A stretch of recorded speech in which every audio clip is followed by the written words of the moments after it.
What's up, Chrissy?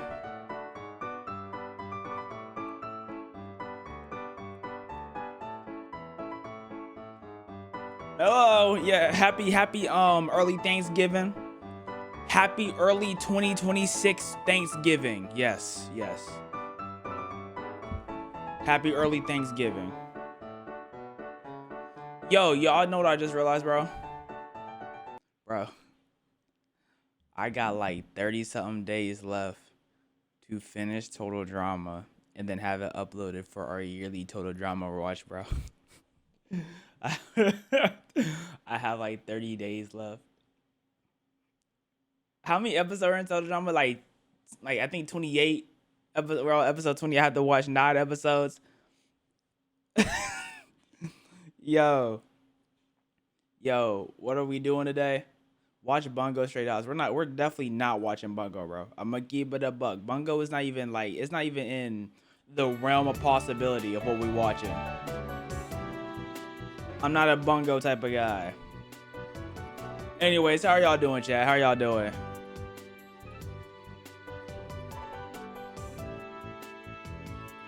What's up, JJ? Smiling Friends, I do. Is Smiling Friends season 3 over? How's my Thanksgiving? My Thanksgiving was good.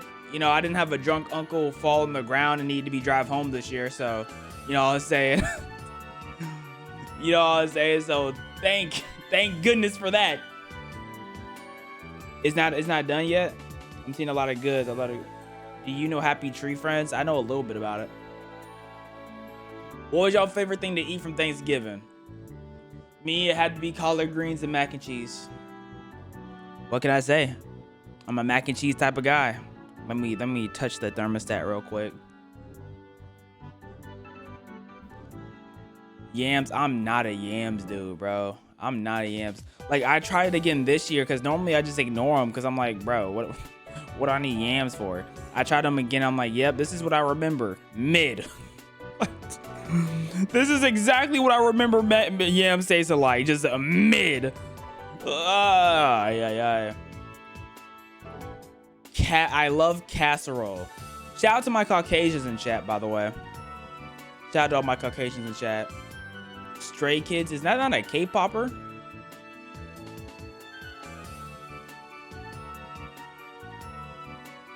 How many y'all had casserole for y'all Thanksgiving? Like on like one of the platters. How many y'all have casserole platters?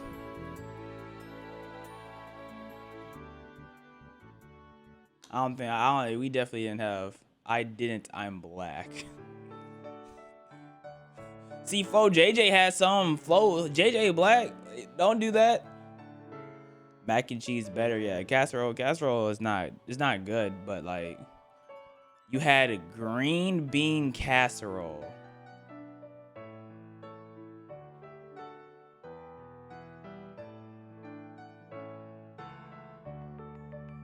Green bean casserole.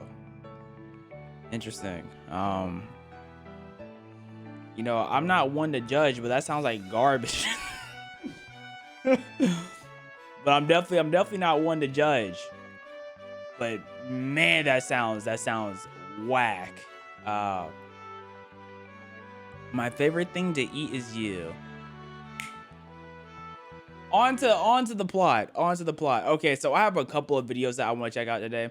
The main thing I want to check out today is this video called Searching for a World That Didn't Exist. This Minecraft video, I've heard great things about it. I wasn't able to watch that Civilization Minecraft video because I watched it off stream because I'm like, no one's gonna want to watch me react to a Civilization video and it was 2 hours long. Y'all did. So this time I didn't watch this video on off stream, so we're gonna check this out. Yeah. But do y'all know about this video? How many of y'all know about this Searching for a World That Doesn't Exist? And if y'all do know it, rate it 1 out of 10. Yes, watch it already. 8, 10, 10, 7, 8. Okay. Bet. So it is reaction worthy, but I want to warm up the vocal cords. You know what I'm saying? I need to get the throat back going. You know, the throat hasn't been to work in a minute. So we're going to warm up the throat with something light like this.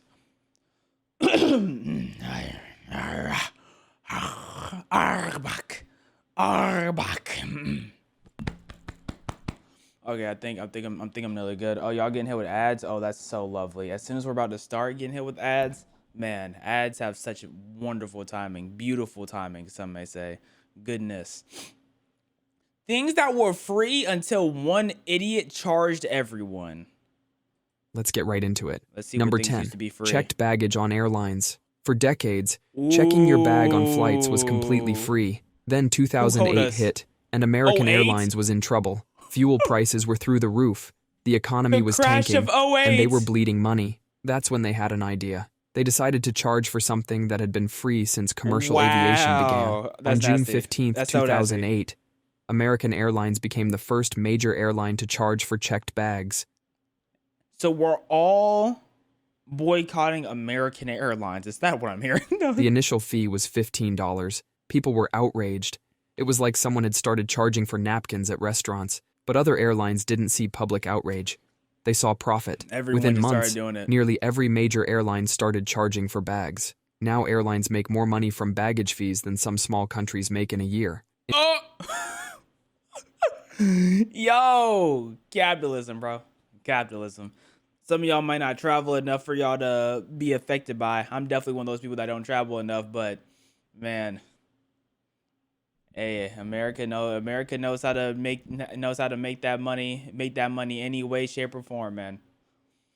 Thank you, Sal Loco, for the In 2019, U.S. airlines collected over $5 billion just from baggage fees. That original $15 fee has now doubled to $30 to $35. That's a 133% increase, far outpacing inflation. And with billions in profit, these fees aren't going anywhere. Number 9. Bottled water. Imagine paying for bottled water used to be free. That's something that's only in a dream. We used to not pay for water. something that literally falls from the sky. That's exactly what happened with bottled water. Back in the day, water was just water. You'd turn on your tap, and out it came. But in the 1970s, some marketing geniuses looked... That's low-key recent, like 50 years ago, bro. Yo, we had free water until the 70s, bro. And then you know what happened in the 70s, bro? A bunch of drugs. It was a whole bunch of drugs. LSD, heroin. Oh, my goodness, it took it away. ...at this free liquid and thought they could put it in a plastic bottle and charge people for it. The real game changer was a new plastic called PET, which was light, cheap, and didn't make your water taste like you were licking a metal pole. Companies started making people think their tap water was basically toilet water with a fancy pipe system. They'd run ads showing pristine mountain springs and use words like pure and natural. Meanwhile, many bottled water companies were just filling bottles with filtered tap water. They were selling you the same water you could get at home, just with a prettier bottle and a 2,000% markup. Some bottled water brands actually got caught. Aquafina had to admit their water came from public water sources. Isn't Aquafina the water that everyone hates? No, or is it? No, it's Dasani. Everyone hates Dasani. But by then, people were already hooked. Today, the bottled water industry is worth over $200 billion, all because someone convinced us that the free stuff coming out of our taps wasn't good enough. Who did that, though? Who In was the US, genius behind it? Tap water is actually more strictly regulated by the EPA than bottled water is by the FDA. Number 8, parking. So that means, like, in a perfect world, your tap water is cleaner than your bottled water due to the restriction. Bro, I'm never drinking bottled water again. Yeah, that's a scam. I can't. I'm not falling for it no more, man. Absolute. That's horrible. Like, who did it? Like, I don't know, man. Your car. In 1934, Oklahoma City, the streets Oh. were absolute chaos. People were leaving their cars wherever they wanted, for as long as they wanted. I'm not Some folks that would mad park at in the it. same spot all day, treating public I'm not streets mad at like their that. personal garage. Enter Carl Magee, A newspaperman who because some people could just camp a parking space when other people really need to use it. So I'm not, you was put know. in charge of fixing Oklahoma City's parking problem. The city's business owners were losing money because customers couldn't find parking. So Carl invented something called the Parkometer. It looked like a robot lollipop stuck in the ground. Put in a nickel, get an hour of parking. Honestly, I'm not parking unless there's a Walmart right beside me, bro. I don't think we have enough Walmarts in the U.S., bro. We don't have enough parking lots. We need to make at least. We need to be on pace for making 10 Walmart Supercenter size parking lots every other day.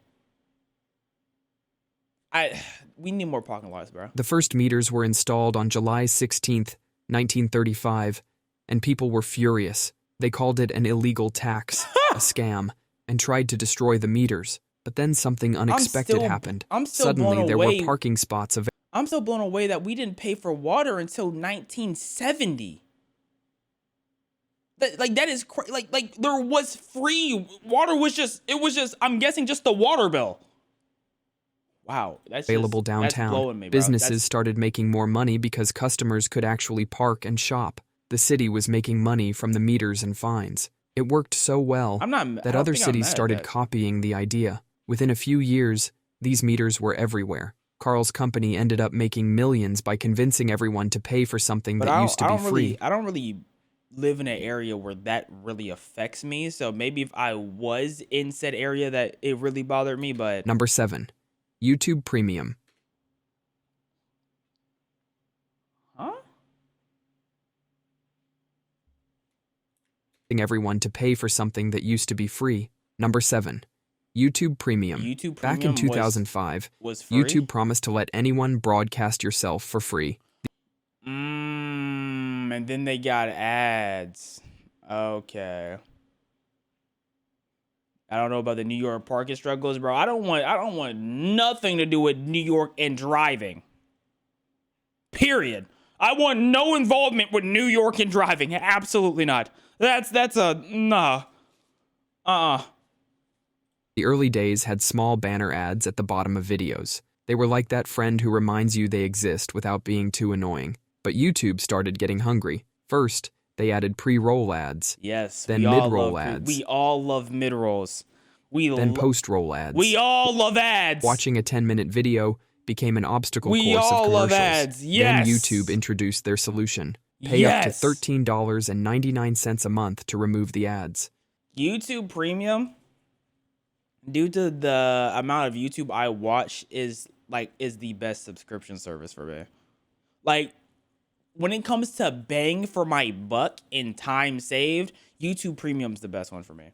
Cause I be scrolling on YouTube like crazy, and I forget ads are a thing when I'm on YouTube. I forget people actually have a problem with ads because I've had premium for so long that it's just all free flowing and nice. It's an enjoyable watching experience. How many of y'all have YouTube Premium? How many premiumers do I have in chat?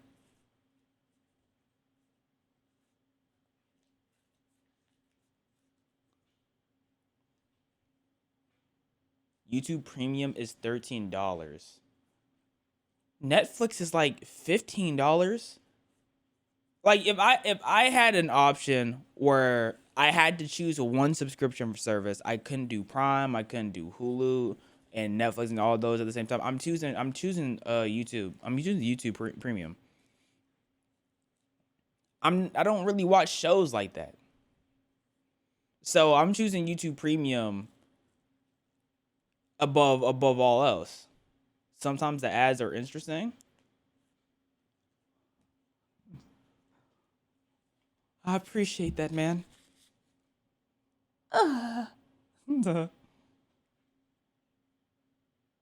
You have ads on Netflix? You think I can afford YouTube Premium? My fault, man. How am I supposed to afford Crunchyroll?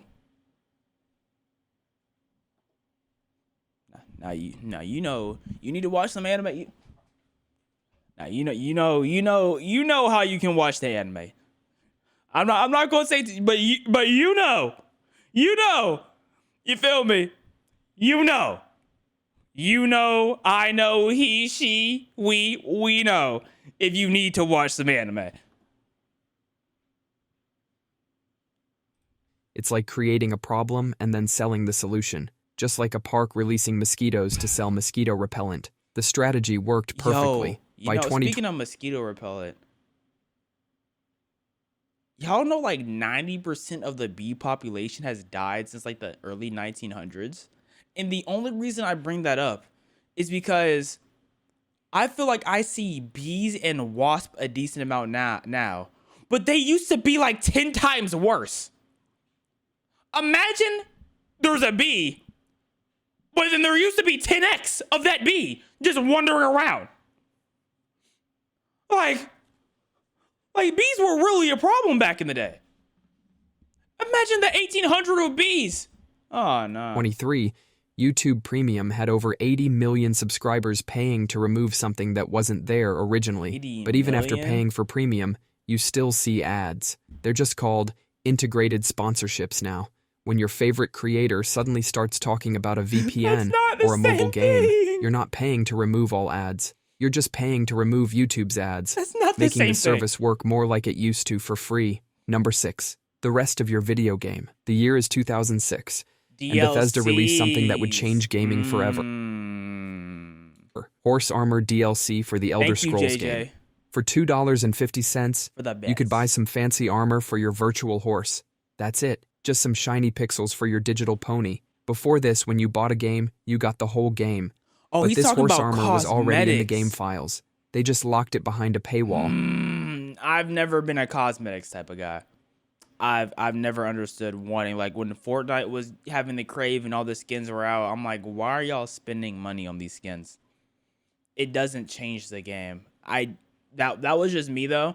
I do feel like emotes make the game more entertaining. I don't think skins make the game more entertaining. And then they started adding like Dragon Ball skins where I'm seeing Goku actually hit a Kamehameha wave, but that's way past when I even touched Fortnite. And people actually bought it. Bethesda made so much money from this horse costume that other companies What took type of cosmetics have y'all bought? You're just too old to understand. When Fortnite was in its prime, I was a child. What are you talking about? I was a child when Fortnite was in its prime. It's not my fault Fortnite had like 28 different primes. That game did not want to die. We all know you're 42. You're old. notice. Suddenly, everything I became need to make a Roblox skin. And then I'm going to upcharge the mess out of that price and become a Roblox YouTuber and just sell Roblox skins. And then I'm going to make garbage Roblox maps. But because now I'm a certified Roblox YouTuber, y'all going to play it and then buy all the BS that's in the map. Oh, I can't wait. downloadable content. Want the true ending to your game? That'll be $15. Want to use that cool Fine sword you for see in an the ending is trailer? nasty. $9.99, for the please. gifted. Games started shipping with less content. They'd cut out features that used to be standard, then sell them back as Which is DLC. Fighting games that hilarious. once came with all characters now lock half behind a paywall. This created whales. That is whack. Locking game like playable, like that's what multiverses did. That's why multiverses plummeted, because you had to play multiverses for like 10 days straight to possibly unlock a single character. Like multiverses did character unlock so wrong. In the I gaming don't think all DLC is bad though. Like for example, Elden Ring DLC, like they had the game, then the game had so much success. They're like, okay, the game was already huge, but we can add a ton more content to it. Like I don't think all games DLC is bad, but the way Call of Duty DLCs were is like they already had everything completely pre-planned, and they could have just dropped everything at the day of the release, but they didn't. But I'm gonna keep it a buck. I don't know how much I really hated it, because Imagine you're playing zombies. You're playing the same zombies map. You're like, okay, this is cool. You know what I mean? You're not expecting too much. Boom, they drop a banger zombies map, and you're playing that all day. And then boom, they drop but you had to pay for it. So I think that's still kind of weak. But I don't know, man. People who spend like when that DLC came in though, like it was you used to feel that. Used to be straight mood swings when they hit. thousands on microtransactions, and companies started designing games to cater to them. Number 5. Air for your tires. Back in the day, It used to be free. every gas station had a free air hose just sitting there, waiting for you to use it. You pull up, fill your tires, and drive away. No quarters needed. But something changed in the late 1970s. I think that air pump near me is free. Because when I put air in my car, I don't remember having to pay for it. Have you seen Hitman? It's basically a full DLC. I don't know nothing about Hitman. Someone looked at these air hoses and thought charging people for air would be profitable. And so, the coin-operated air machine was born. Because I definitely did not put a companies claimed they coin needed in the it. money for maintenance costs. Meanwhile, California passed a law saying stations You drive a car? No, bro. I drive a did. Like, had to provide free Walker needs to finish playing Honey Pop. Should I not stream again until I beat Honey Pop? What do y'all think? Because I was thinking about it. Like, if I dedicate 3 days to Honey Pop, I think I can beat it.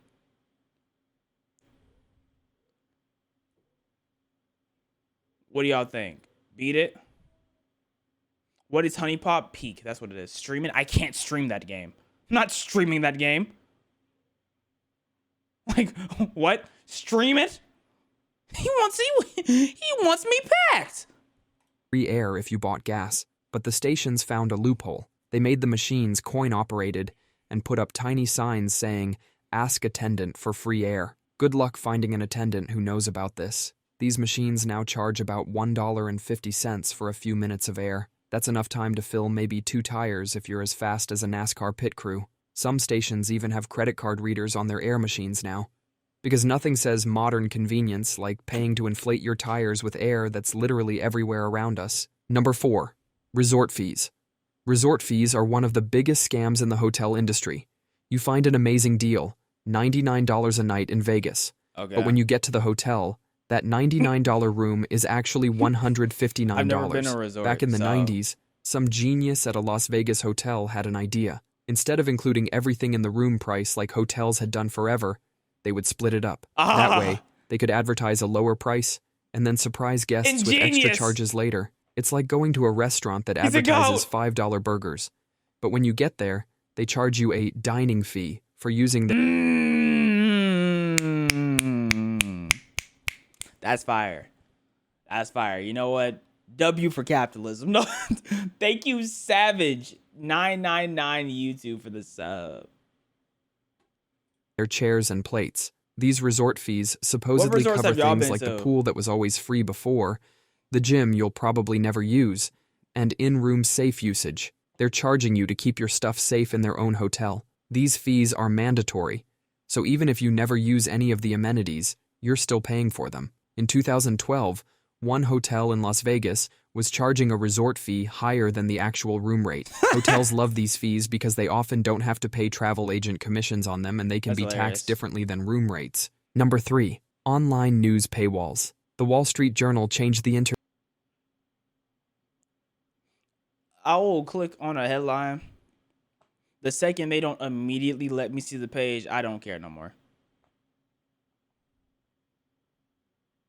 The second I can't see exactly what I want when I click on it, I don't care no more. I go on with my business, bro. I hate news paywalls, bro. Forever in 1996. While everyone was enjoying Who's paying for the news? That's what I'm saying, bro. I'll wait till someone drops a YouTube video about it. free online news, WSJ decided to put their articles behind a digital toll booth. Nah, and The what internet- makes it worse is when you click on it, you're scrolling through and you're reading, and then boom, it hits you with a paywall that you can't get out of. Oh. It was built on free information sharing. It was like a giant library where everyone could read whatever they wanted, But Your WSJ chat says on your decided to charge keyboard for W. access, and others quickly followed. The New York Times, the Washington Post, soon every news site had a paywall. These paywalls come in different forms. Some are hard paywalls, where you can't read anything without paying. Others are soft paywalls that let you read a few articles before demanding payment. News sites give you just enough free content to get you hooked before hitting you with the you want some? subscription You want to prompt. read some? But this pay created me. an unexpected problem. While legitimate news sits behind paywalls, fake news and misinformation remain completely They free don't care. and spread rapidly across the They do not internet. care. So while real journalism costs money, false information flows freely. The same newspapers that restrict access still complain about people being uninformed after turning news into a luxury item. Number 2. ATM surcharges. In the early 1990s, ATMs were mostly free. They were owned by banks and placed everywhere as a service for their customers. It wasn't meant to be a profit center. Then independent thought about ATM it. operators came up with an idea. They started putting ATMs in convenient spots like stores and bars, but with a catch. They did a big They one. charged people for using them. They did a big the one banks with that. noticed this and realized they could also charge people for accessing their own money. And just like that, ATM fees You became have to pay to see your own money. That is hilarious. Yes, you have this money in the bank. Pay me to see it. Now you have to pay. You want access to your own money? You're gonna have to get through me first. new normal. Today, the average ATM fee is over $4.70 per transaction. That means if you take out $20, you're paying almost 25% in fees just to access your own cash. Some ATMs in places like Las Vegas even charge up to $10 per transaction. Oh, yes. These fees That make banks Vegas billions tax. every year. We now live in a world where we pay money to get our own money. It's exactly like paying rent to live in your own house. And it all started because one company decided that convenience should come with a price tag. Number 1. The commercial greeting card. It's 1843, and What? Sir Henry Cole, a busy Victorian gentleman with too many friends, has a problem. He needs to write personal Christmas letters to everyone he knows. Back then, not sending a handwritten letter was basically like unfriending someone on Facebook. No. But worse. Looking at his massive pile of letters to write, Henry comes up with an idea. He commissions an artist to design 1,000 cards with "A Merry Christmas and a Happy New Year to You" and fancy artwork. Oh, he he used what he basically needed stamped it? and then realized he had extras lying around, so he decided to sell them for 1 shilling each. Before this, people just wrote nice letters to each other for free. It was personal, meaningful, and didn't cost anything. But But once now people we have realized they custom could buy cards. pre-made cards instead of writing letters, the greeting card industry exploded. I'm not mad at the greeting cards though. Like I feel like free water is the most blasphemous one on there. If I'm gonna be honest. Y'all seen Stranger Things season 5? I haven't seen season 1 through 4. By 1880, companies were printing millions of cards a year. Today, it's a multi-billion-dollar industry. We're spending billions on pieces of paper with pre-written messages because one guy was too busy to write his Christmas letters. Some of them go hard. Some of them you open and they play music, bro, and they have dancing characters. Like I can't do that. You know what I'm saying? I can't do that. You know? Now, we even pay extra for cards that look handwritten or I haven't seen personal. those. We're paying more for cards that fake the authenticity we used to have for free. That's all for today. I'll be making similar videos in the future. Subscribe to see them. We have to pay to have access to our own money. We have to pay for water when we didn't have to 50 years ago.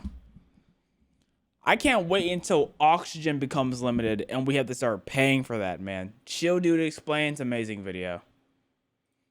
Okay, guys. Now it's time to get into the meat and the potatoes. Yeah, potatoes of what we're going to do today. All right.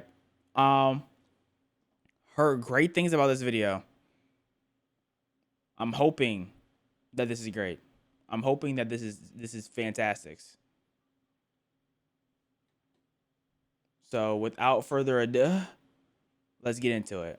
Searching for a world that doesn't exist. Whatever you do at the crossroads, don't turn left. Okay, so first off, I will never take advice from a book because a piece of paper is not smarter than me. I'm going left. This is the first line in a book that Avery claims he did not write. 2 weeks ago, a Avery YouTube the channel Mayo. called Avery the Mayo uploaded a YouTube video titled Weird Book I Did Not Write, where he shows us a mine that supposedly he never built. Inside the mine is a chest that Avery did not place, and inside the chest is a book that Avery did not write. This reminds me of old like Hero Brian videos, bro. I remember there was this one Hero Brian roleplay series. I didn't know it was like obviously it was roleplay, but like I'm like, you know what? Is this they acting kind of cool though. And then in one of their videos, they accidentally slipped up and like you could see Hero Brian when you weren't supposed to, and all my immersion was thrown off. It's like, you know, if you're watching something fake, you don't want to be reminded that it's fake when you're watching it. Ooh. Inside the book is a very strange message. Whatever you do at the crossroads, don't turn left. Don't be fooled. It's listening. You can't outsmart it. Pennywise? It's listening to me. It's watching me. It isn't from this world. At the crossroads, don't turn left. At the crossroads, don't turn left. At the crossroads, I wonder who's gonna be on the don't left. turn left. At the crossroads, don't turn left. It's not gonna be Hero Brian, Over bro. and What if it's over, like, followed by a sequence of numbers. what if it's Ed Sheeran? And that's it. It seems impossible that a whole mine just appears in your world without your knowledge, but Avery explains in the description of the video that the laptop he's playing on is from a storage locker. It already had Minecraft installed, and this world already existed, but when Avery first loaded it up, it was just a normal world. He only now discovered this mine a few hundred blocks from his house. Hey, Avery, so why don't you in use a that mic case, instead of what typing? is this book? The contents are strange, Talk and to it's us, not Avery. evident what they refer to. If anything, they just sound like some crazy rambling, but the numbers at the end are clearly some sort of code, so 23-2, 29-2. Are these like the XYs, the XYZ WHs? I'll put this into my supercomputer later and I'll fill y'all in with the answers. maybe we can solve it and figure out what this book is talking about. Except we can't. The numbers go higher than 26, so it's not any alphabetical code. There are 4 sections, not 3, so it isn't coordinates. And in fact, there's not a single cipher that comes up as a good match for this code. If it is a Give me code, 10 minutes, it's I'll unlike figure any this out. code I've ever seen, and I wasn't able to decipher it. So is I'll that figure it it? out. A Give me 10 strange minutes, bro. one-off YouTube video and a dead end? Not quite, because for 2 frames at the Good night, Savage. very end of the video, Avery's inventory flashes a random pattern of blocks, and this Light time bulb, there zombie is head, a code. Because taking the vine. first letter of the name of every block and capitalizing it if there is more than one, you get a string. A string that perfectly matches the length of a Google Drive link. Ah, Enter takes you to a folder, and this is where the true mystery begins. The mystery of a Minecraft world that doesn't exist. And how are we in it? Opening the video page. Wait, I have a question, sir. How are we watching the Minecraft world if it doesn't exist? Is that a plot hole?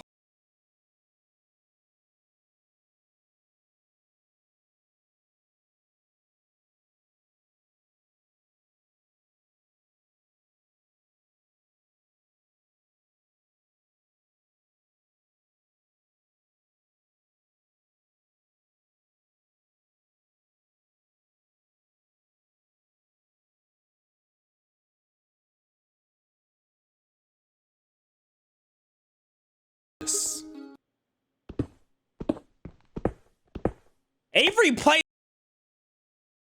Wait, hold on. Does he just walk around with a silk touch pickaxe? Hello? Avery's not real, bro. Why is he walking around with silk touch? Avery is not a real person, dog. Bro's a bot.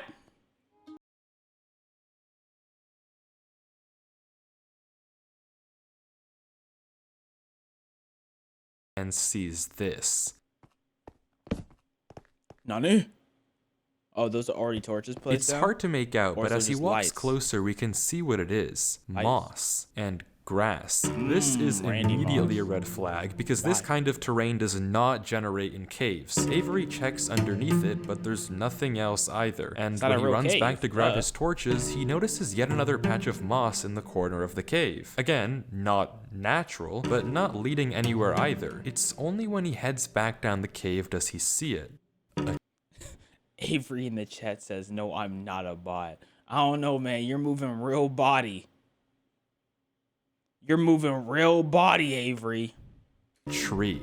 Avery approaches the clump of greenery, and there it is. A tree unlike any other oak tree in the entire game. Whatever this is, it isn't normal. Avery backtracks a bit, and we get a better look at this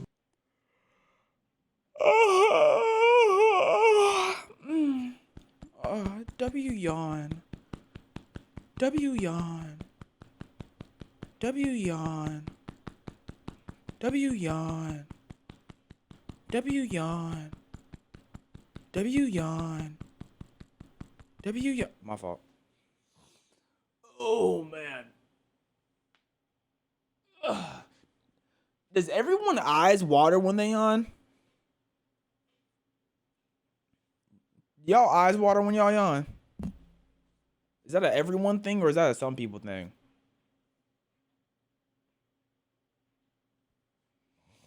Why you looking tall? Because I'm 6'8".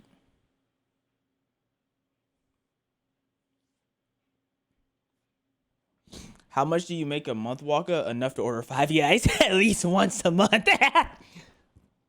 shrub, for lack of a better word. And after some hesitation and circling around it, Avery decides to try mining the tree. And he does, Whoa. with no problem. It looks just like a normal tree, except normal trees don't generate underground. And it's not the only one. As Avery goes deeper and deeper into the cave, he passes larger and larger patches of greenery, coming across more shrubs and even more trees, and even more moss. He pauses to talk at one point, but instead of commenting on the trees, he brings up something else. It's weird, we've only seen stone. And I guess he's right, the walls of this cave don't have any diorite, granite, andesite, or ores, but come on, there's a bigger elephant in the room here. Yeah, there's a bigger elephant. Iron pickaxe with only with only silk touch, only stone tools, no armor, level 8, a singular egg, and 30 just stone. Avery is the weirdest thing in this cave right now. At some point, though, Avery's wish gets granted and the cave turns into terracotta, tuff, and deep slate. The greenery gets larger and larger with the trees growing bigger and bigger. Has he had to eat a single thing yet? He hasn't sprinted once! He's walking! Avery, bro, you're a bot. Avery reaches the end. Call him bottery. Ooh. It's kind of hot. I mean, like, cool. That's what I meant. Cool. Cool, hot. I know those are opposites, but this is like the center of like a colony, like a bee colony, an ant colony. I feel like a big worm is gonna come out the wall and start attacking you. Avery stops for several long seconds, just taking everything in. The room is a giant cave of green, with strange, unnaturally large trees forming a staircase on the back wall. The floor is covered in a massive field of moss, scattered with the strange trees we saw earlier. Avery slowly heads down the cavern wall, being careful not to take too much damage while maneuvering his way to the bottom. He looks around in awe as he explores the chamber, and from closer up, we can see a tunnel right between the massive tree gates. Avery searches around the trees for a few minutes, seemingly mesmerized by the build, and we can see that these gates are made of trees stacked on trees stacked on trees, made of spruce, mud, and oak. But the question here is obvious. What is this place? This kind of terrain obviously doesn't generate naturally, so who made it and how does it just appear in Avery's This world? is like something my uncle used to if build there's back in any the day. answer to that question, So he might have it's something to do through with this. tunnel, because finally Avery decides to stop sightseeing and heads down the tunnel at the center of the room. Oh, because it's that Avery railroad. walks through My the uncle mud used to brick build tunnel. this railroad everywhere in his Minecraft worlds, bro. This might be my uncle, dog. I solved the puzzle. Shout out to my uncle, man. He's a funny guy. Turning to glance behind him every few steps. But of course, Why is he nothing not is there. running? The world is set to single player. At least, it seems that way. Until this happens. Avery, use your sprint button. Jump scare? Are you about to turn around and Something is wrong. It's almost impossible to notice, but at the far edge of the tunnel, the first pair of torches have suddenly been wiped out. Avery stares for a few seconds and continues walking. Another pair of torches is gone. Okay, I saw the torches that time. I'm not scared of torches turning off. Well, they don't turn off. You just like knock them off the wall. Like Avery, why do you And move then so another. bot-like? I don't know what kind of practical joke this is, Practical joke. Like, but this I is not already practical heard joke, you in bro.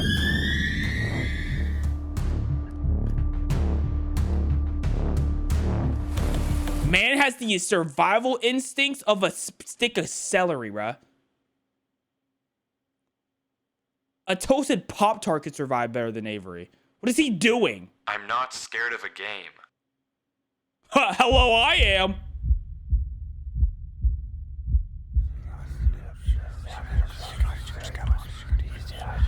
I can do that too. I'm coming for that booty. Oh, swing that booty around me, and I'm gonna make sure it's real smooth. Hold up, I'll spread the cheek and put my tongue inside the splash. Avery don't know how to swim either. Did he short circuit? How much of a oh, thank you. Oh my gosh. Bottery over here. Botvery.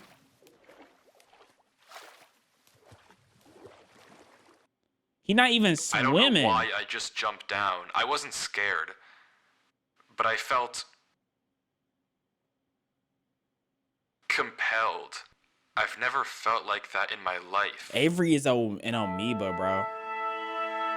What is going on here? Things just went from strange Avery's to an amoeba, incredibly bro. creepy in a matter of seconds. This doesn't just happen on a normal world, Allergic but to the Avery sprint did key. say he found this world on a computer he got from a storage locker. So maybe this is just a world that the old owner of this computer created, and it's just some strange adventure horror map. Case closed.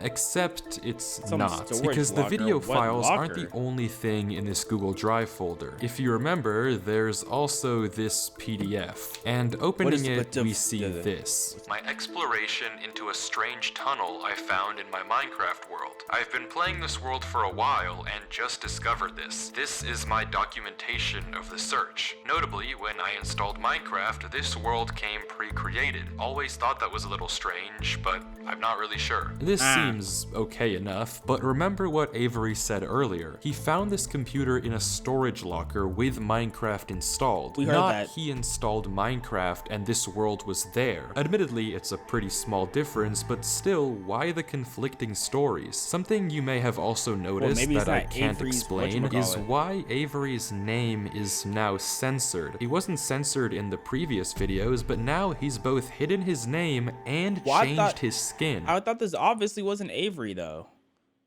Like, cause the way he was moving was different the first time. Cause he was like, "Whoa, where is this at?" And then like, this is not the same guy. Almost like he's hiding from something. But there's still a lot more of this footage, and if you want to figure out what's happening in this world, why it exists, and Make sure what you it has subscribe. to do with Avery, we have to keep watching as Avery runs from that like whatever it button. is that's hiding in this world.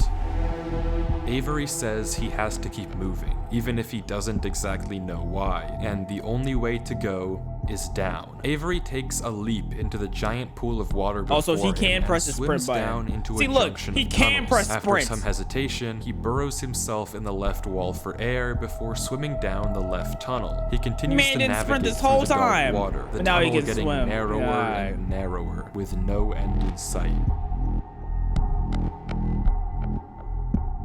Until it opens into a giant cavernous room with just enough space at the top to get a bit of air. When Avery Oh, he descends almost again, died. we can see tunnel openings sprawling across the walls. Avery scans around. There's no marker of where to go, just tunnels upon... Where's the crossroads at? How do they know you would get here? And eventually find the crossroads? I don't know.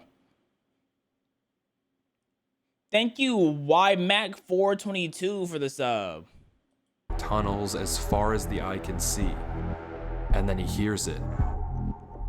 I'ma get your butt! The same sound as when the whispers played previously. Avery rushes to dig into the wall, and as he blocks himself in, we can hear the whispers again.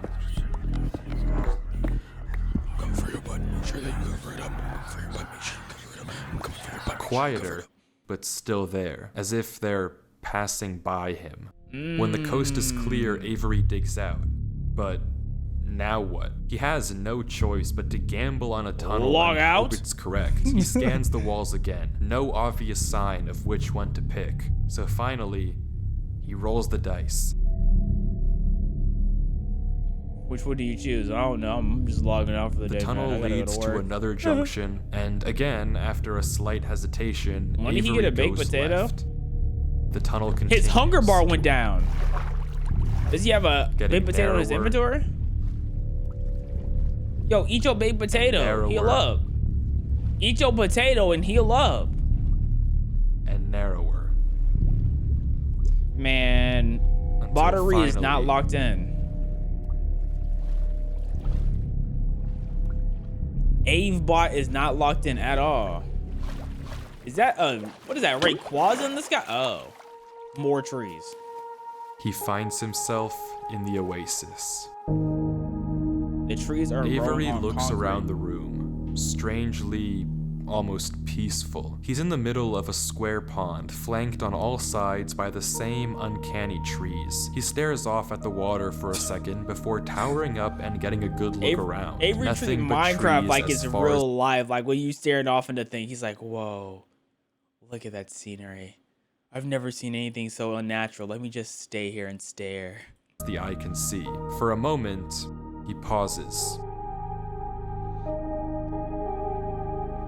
Before something snaps, and he crafts a boat to get to the center of the lake. Without Okay. hesitation, he dives down into the tunnel and plugs up the hole. He makes another trip for good measure, plugging it Okay. even He's further. plugging If the this thing hole. comes through here again, it has to break that. But I need to explore. He sails back to the edge thing? of the lake. Oh, What like I the can't avoid torch doing thing? is loading the chunk. Avery chops a few trees and crafts a hopper with the spare iron in his Okay, so he's inventory. actually- His so what plan happens is when he simple. runs out of Set food? a trap for the thing following him. But wait, did I Okay. miss something? Because how does he know that something is following him? Sure, those torches turned off, and yeah, we heard those noises before, but there's actually an mean, even it's stronger obvious. piece of evidence I haven't mentioned. Remember when Avery said this? I already heard you in the cave. Well, it took me a second to figure out what exactly he meant, Okay. but then I heard this.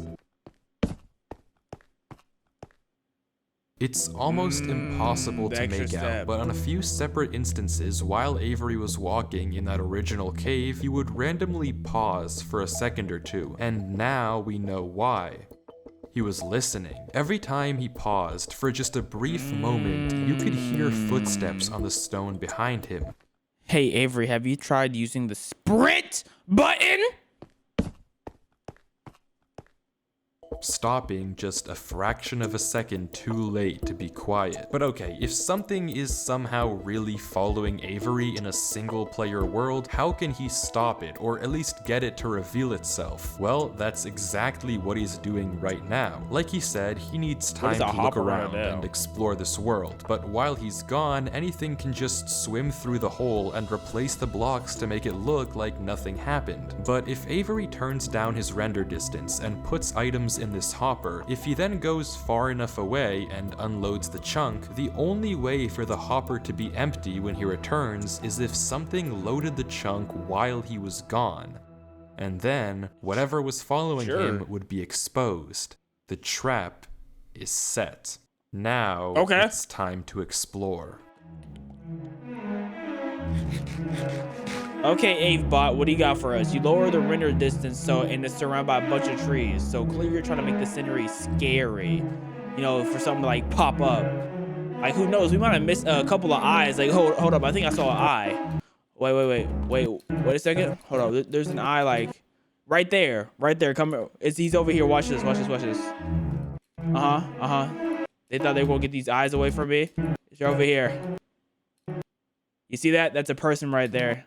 You see it? Right there. What is that? That wasn't there before. You see that little piece of light? What is that? What is that right there? I'm just saying. Clearly he's being stalked by something.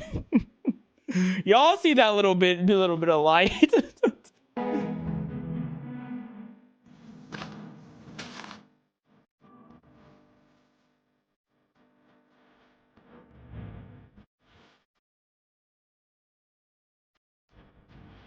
Avery walks through the trees, avoiding the lake so as to not load the chunk. Every inch of this place looks exactly the same. The same gray floor, the same strange trees. Everywhere he looks, there's nothing.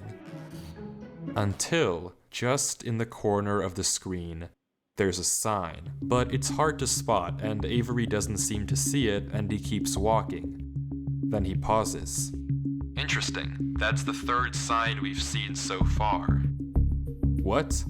Where? Third sign? I've only seen this one. But it turns out he's right. Going back and re-watching the footage, just barely hidden in the corners of the screen are two other signs Avery crossed earlier in the recording, though he gave no indication at the time that he noticed them. Avery goes back to all three signs. All of them are blank, so I don't know what to make of it, but why'd Avery you go seems cave to be diving with no satisfied, food? and he explains why. These signs all seem to... But Avery seems to be satisfied. What the hell? What did he eat? What did he eat? We saw his inventory. I saw one baked potato. Okay, 1712. If something loaded the only way it's Hopper.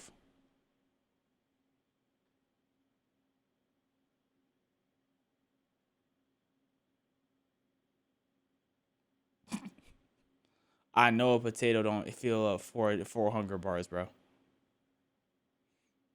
What, can you eat eggs in this mod or something?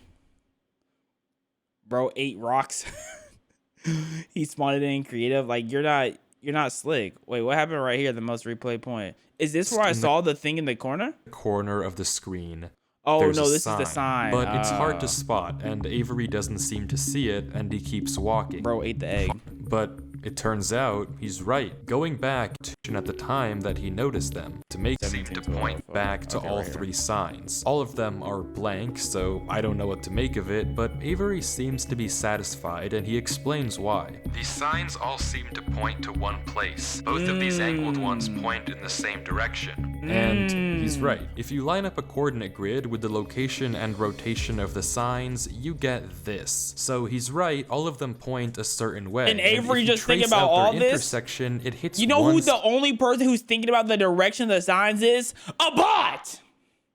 AveBot activated, bro. Specific point. He also pulls off this brilliant move, which you rarely see from these protagonists, by turning the difficulty to peaceful because he ran out of food. Absolutely genius. But with that said, he returns to the lake to check on his contraption. And nothing showed up. Items are still flowing out of the hopper, which would be impossible if anything had loaded the chunk. Avery tells us exactly this. Nothing came through. Not to mention, the blocks are still in the same position Avery placed them to plug the hole.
A bot. A bot. Yes. Yes. It's alright, A bot. It's alright, A bot. Woo. A bot. Yep, yep. A bot. A bot. Yep, yep. A bot. Avery is clearly smart. Smart enough to set a trap, and smart enough to set a backup.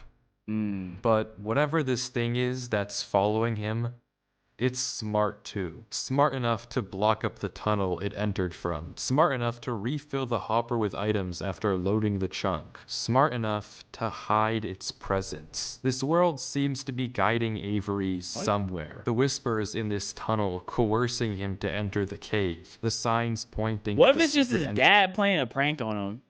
And the whole video is just like, this is what happens when we're on the computer all day. Go outside, son. Under the tree. Whatever this world is, it's leading Avery. But to what? We don't know. All we do know is that he isn't alone. I wonder if and about the finally, Avery exits the maze into another giant room with what looks like a cipher above a door, with 3 levers in front of it. Give me Nico Robin. She's solving this in 3 minutes. Nico Robin is solving these these hydroglyphs. Is that what they're called? No, that doesn't make sense. Hydroglyphs doesn't make sense. I don't remember what they're called.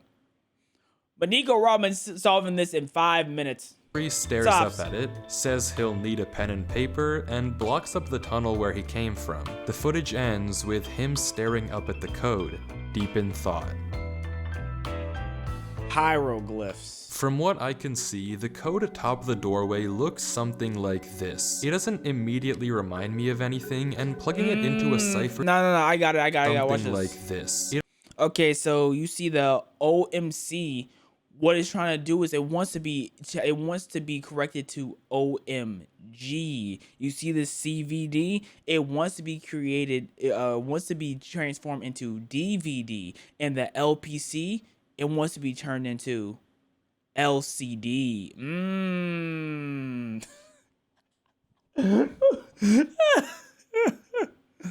It doesn't immediately remind me of anything, and plugging it into a cipher decoder gives me no ideas either. Running each of the candidate ciphers just gives gibberish every single time. Whatever this code is, there's unfortunately no way that I, or Avery, can solve it. The second half of the footage picks up with 17 minutes of just staring at the wall. And then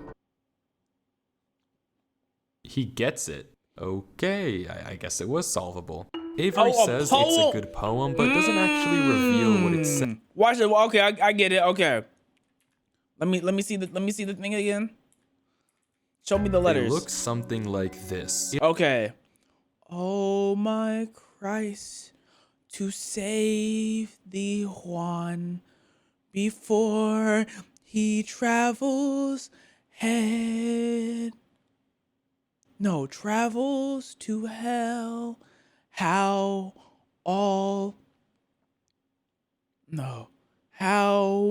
Auntie hovered until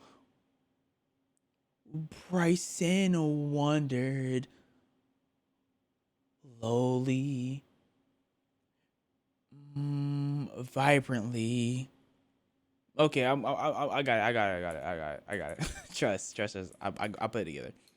He gets it. Okay, I guess it was solvable. Avery says it's a good poem, but doesn't actually reveal what it said, only that it uses cipher stacking, a technique where 2 ciphers are layered one on top of the other to make a code almost undecipherable. How Avery actually solved it with a pen and paper is beyond me, but the puzzle isn't over yet. There's still this gate, which Avery suspects is some sort of combination lock, but instead of a pen and paper, his solution this time is a bit more...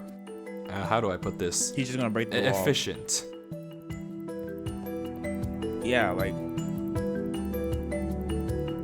I can't wait until they reveal that AveBot is AI.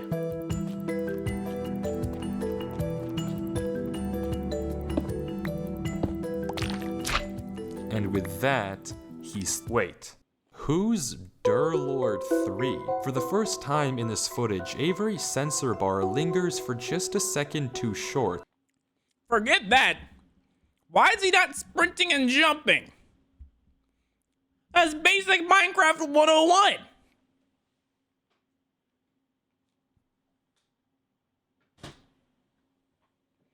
I do not care about his username. And we get a glimpse of Got the name. furnaces for This no reason. isn't Avery's name. This isn't Avery's skin. Maybe Not the Avery reason at that all. we got two different stories about where this world came from is because the player we've been watching this entire time isn't Avery at all. Yeah, But 'cause if Avery that's the wasn't case, moving then like a bot. who is this? The world at the beginning is clearly the same That's why one this that is Avery was a playing on. bot. So what's going on here? If it is Avery on an alt account, why the conflicting stories in the description and the document? And if it's not Avery, then who is this other person and why are they claiming that this is their world they found? I genuinely just don't know, but the only way to find out is to keep watching. Bro got sucked into his own game and for some reason the laptop got stored on the locker because they knew it was his laptop and they're like, you know what? Let's put it back in his locker. But he never came to pick it back up. As Durlord walks through the tunnel after the puzzle and finds himself in the village. And finds Did he put the slime blocks back?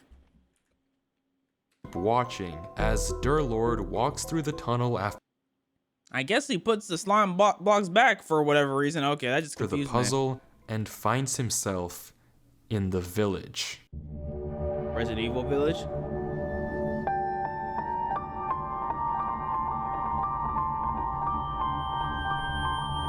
Avebot, you can play Minecraft like a normal person, bro. You can sprint.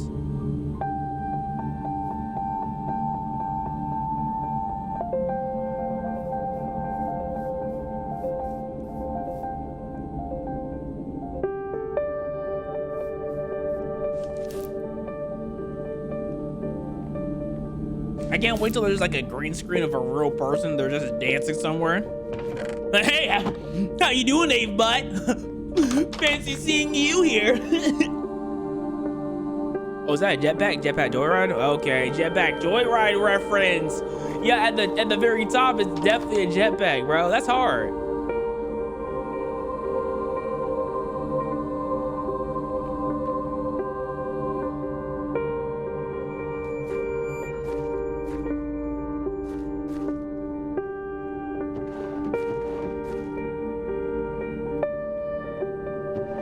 Abandoned houses because they were raided by zombies. No, they got raided by the enemy sect. No, they're underground. This was a dwarven colony, but the humans wanted the dwarves' materials and wanted their blacksmithing, so they came and raided the dwarves. They killed all the dwarves who wouldn't come with them, and then they enslaved all the dwarves that did come with. The dwarves got kidnapped, bro.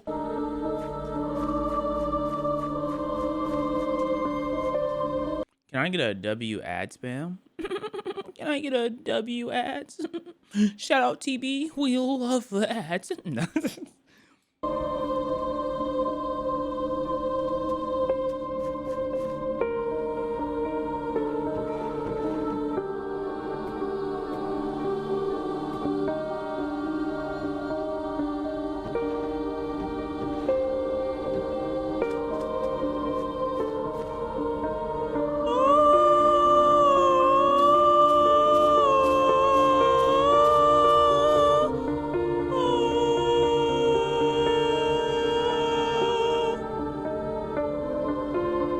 Like, am I missing lore right now? 'Cause I don't know exactly what I'm supposed to be paying attention to.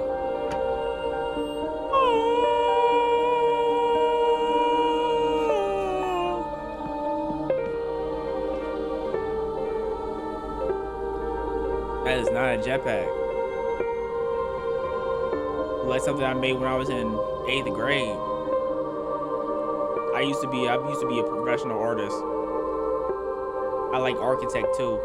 I was also a sculptor. Ever since I saw Squidward sculpt that thing out of ice, I was like, ooh, I wanna be just like him.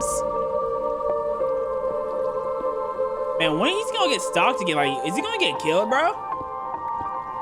Bro got so scared he turned the game to peaceful. Like, let's be so for real. We're playing on peaceful.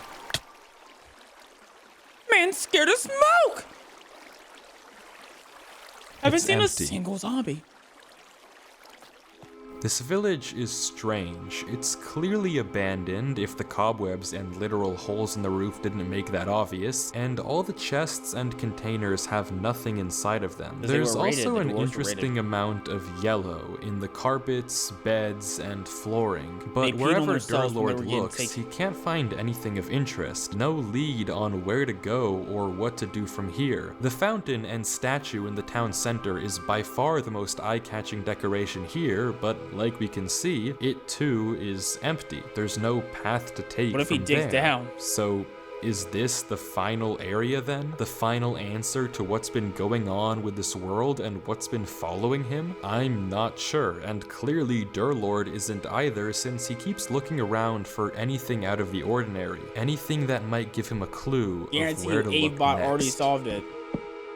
Come on, Bot. You know you already solved it, man. Do a water bucket clutch real quick. Oh, you saw that, Bot? I know you saw that.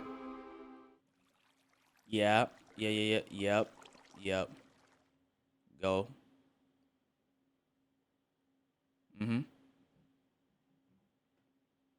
Are you just gonna stand there, Bot?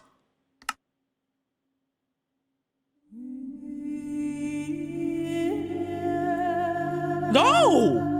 Bro was just botting around.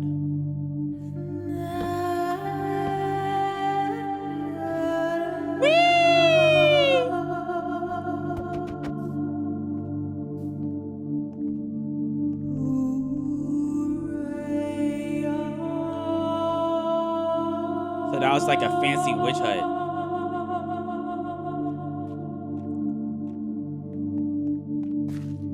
Oh, he's sprint jumping. Yes! He's becoming more sentient. The AI is updating.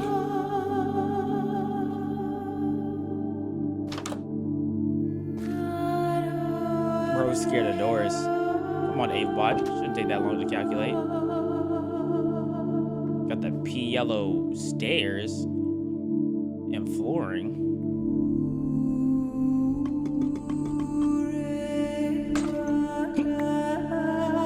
Just went straight to vandalism, bro.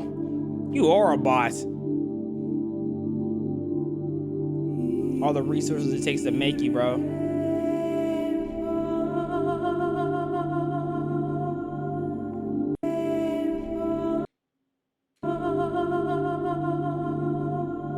Gotta make sure you're not missing anything. You know, this game has a lot of pixels, man. They trying to sneak pixels by you. Got candles on the crafting table? Don't put your candles on the sacred crafting table, man.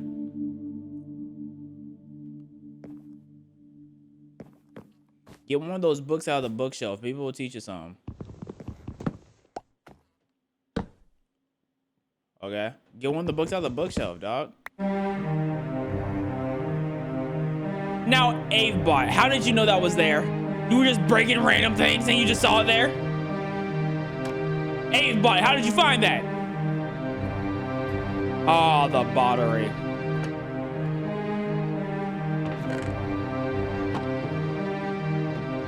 Where did he get a chain from?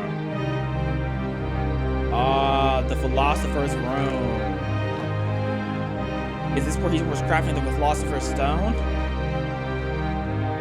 Like, they giving me nothing, bro. I have to just make random thoughts. I'm not... I feel like a lot is happening and nothing at all at the same time. What's in this book? I hate it here. These idiots are insufferable. They think that devotion will save them. Rest assured, it will not.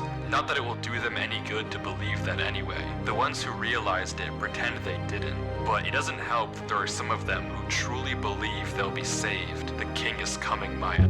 If anything, I wager My who? that My who? No, what did you say? truly believe they'll be saved. The king is coming, my... They racist too, bro. Underground racist dwarves, man. Get this out of here, dog. I wager that their king is already here. It's watching me write this. I don't particularly care. I just want this to be done with. The sooner I can leave, the better. He's arrived. I don't know why anyone is surprised to find that out. This is exactly what they were hoping for. The king, exactly. The king that was above ground found the dwarves and he's taking them away. I told y'all, man. Humans are torturing dwarven society. I'm leaving this here in the rare case someone finds it. If you have found this, I implore you, turn back, disconnect, forget about this world. It's not for you. Okay. If you've come here, you must That's be curious. good enough for me. I know you must want to continue onwards. So I know that this is a heavy ask, but please, do not go any further. For your own good, do not. I'm logging out right then and there.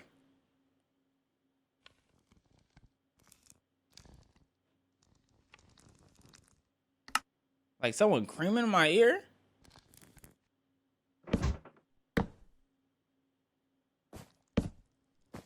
Why'd you put the ladder right there?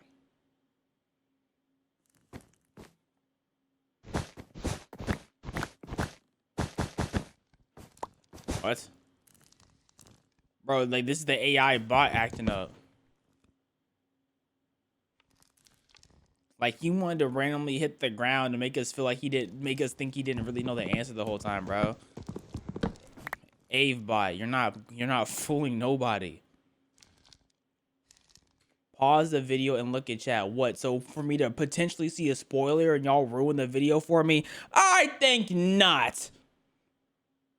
I think not. I looked over to the chat and I saw someone say, "Hey, stop spoiling it." I'm glad I didn't see that spoiler. Happy birthday. Say happy to depressed minion. I'll say happy birthday to him when he gets happy. How about that? Huh? Oh, when the minion is happy, then I'll say happy birthday. How about that?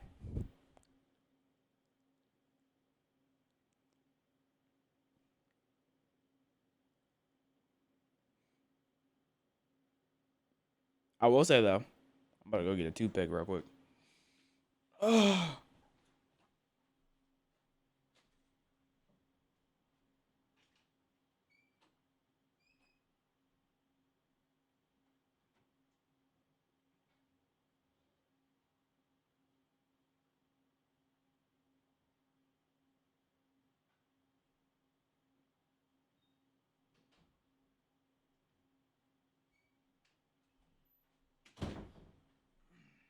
All right. I'm ready to rumble. Chrissy act like he won't get timed out. Chrissy think because he's a mod, he's safe. Y'all think y'all think I won't time y'all out? Well, I'll stop everything we're doing. I'll stop everything.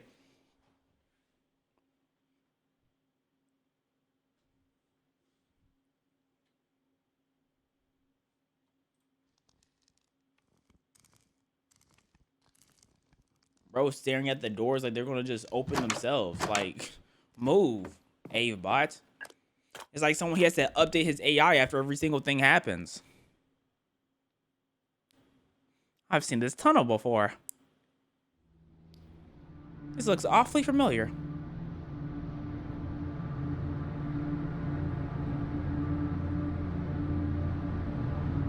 Maybe it's the Alaskan bullworm.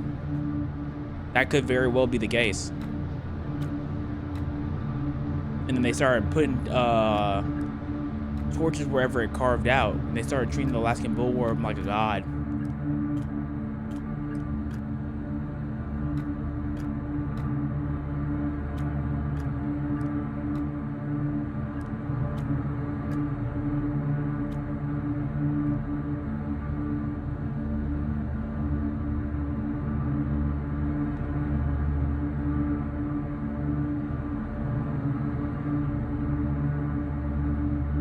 Man, if you don't just go left.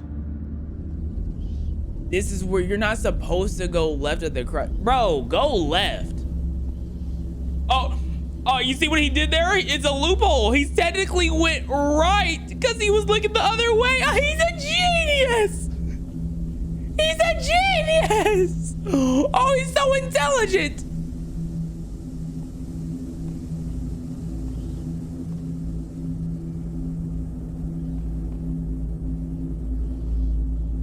I mean, there was no way to go right, brother. The way was blocked. Like, what, you want him to go back the other way to go home? Like, come on now.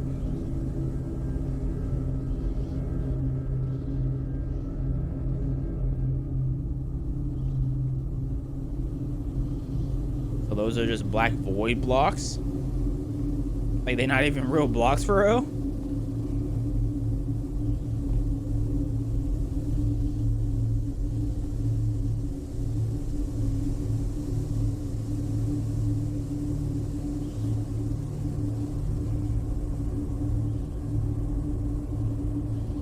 For like the jump scare, because this game just feels like it's building up towards one jump scare. Just walk. They robbed you and gave you a sack? Oh wow, they took your bread and sacked you out, bro. Weird. Huh. I forgot he could talk back. Bro hasn't said, Avebot hasn't said any dialogue for the last 10 minutes.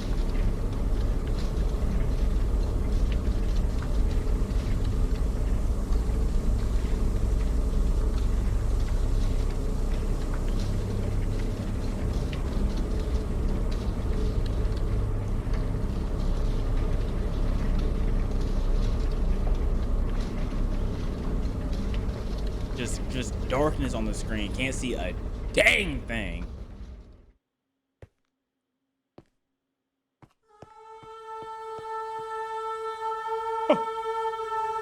Oh. Uh-oh. Y'all know what that means. If the door's open, that means someone needs to close it. Oh no.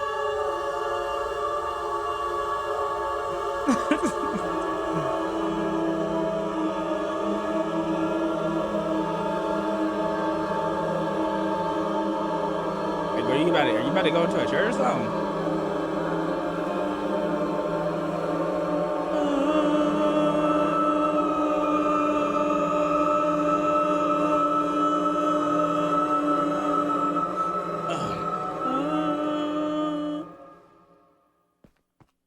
Hey, there's a black box on your screen, by the way. There's like there's a black box. Hey, like your footage is corrupted, bro. There's a are you censoring like breasts or something? Like there's a black box on your screen. Like, I don't know if you see it, but like I see it, so I'm just letting you know like, your footage corrupted.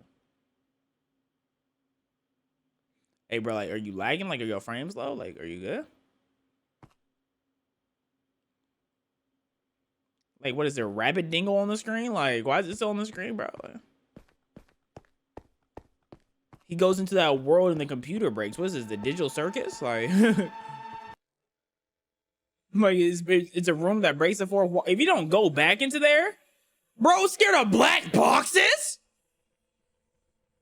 You never ran into a black box before? So the right wasn't a dead end. I thought it was. Man saw a little bit of rabbit dingo, got scared. He's digging with a ink sack. There's no escaping. You're back at the beginning.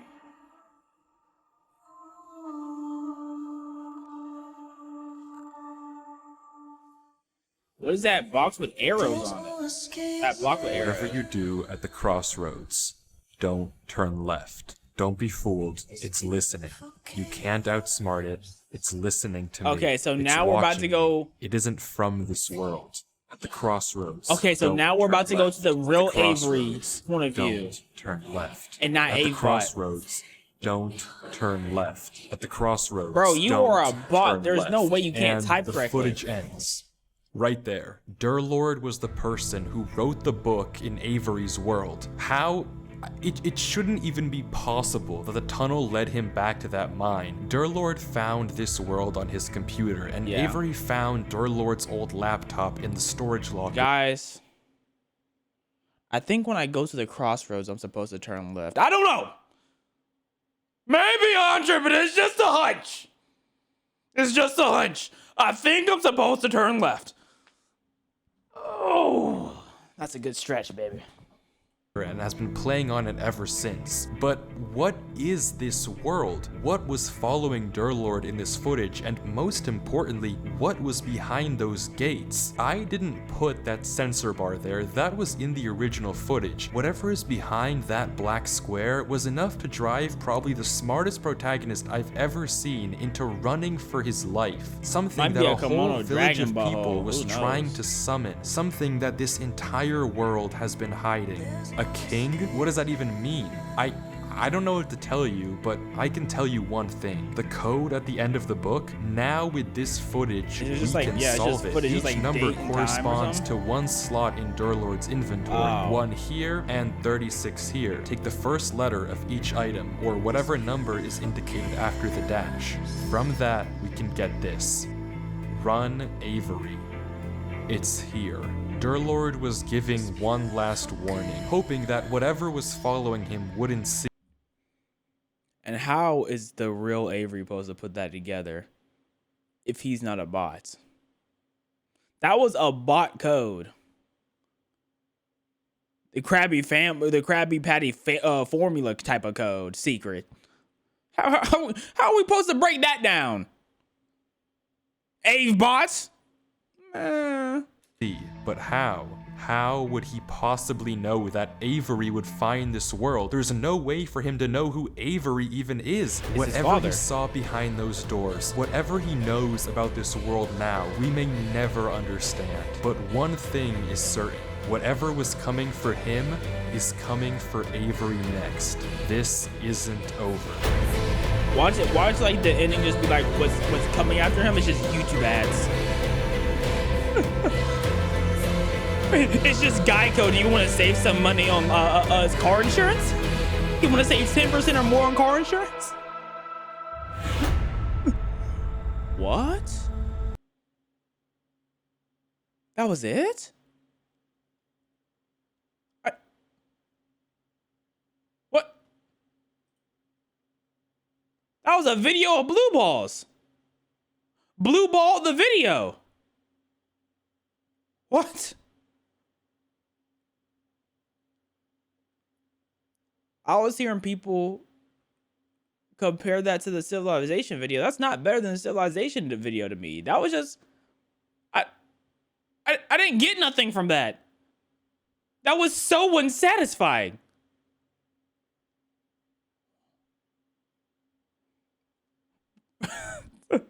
This is like you playing a campaign of a game, and then mid-campaign they're like, "Help! Here's the DLC that'll come out in 3 months."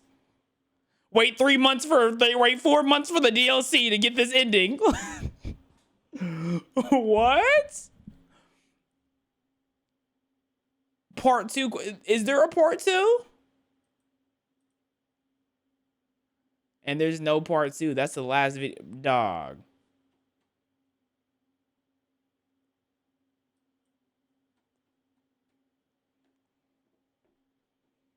Nah, bro. I'm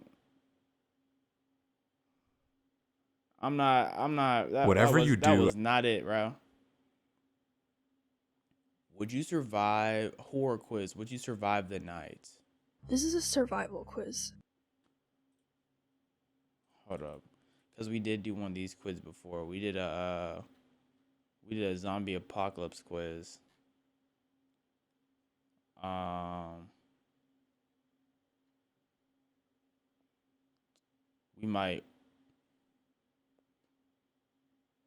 We might do the horror quiz. Matchbox was better. Quiz. You're Hold on, we might say that for later. It's based on King in Yellow lore. Who the hell is the King in Yellow? Who was that? King in Yellow. The story that kills you.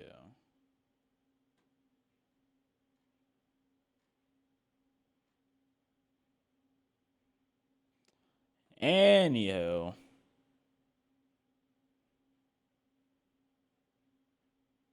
Why is the king yellow? Did he pee himself? Like, fantastic questions.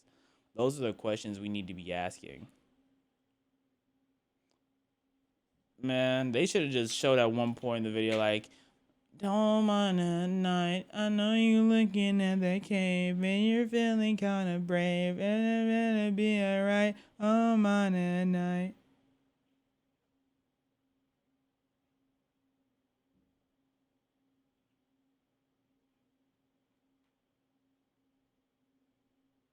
He turned into gold in Japan because he was broken. You're telling me he was broken, so he turned into one of the most valuable resources?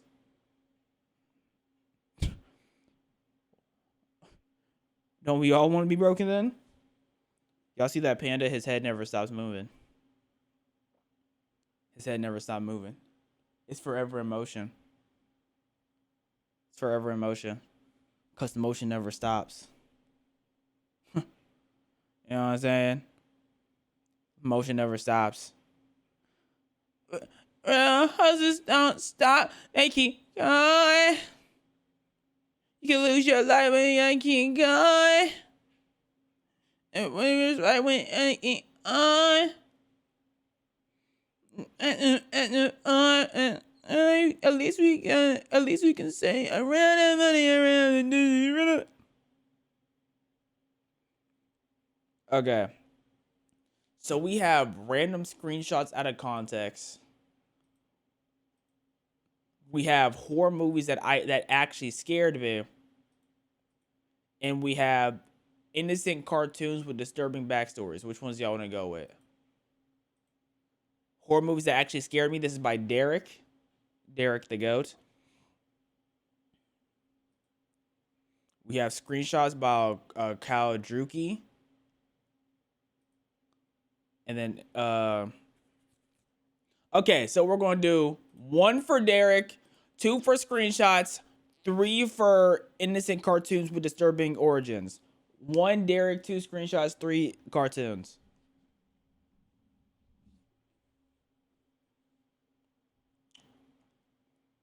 Okay, it's a 1 versus 3 race, but it looks like 3 is winning.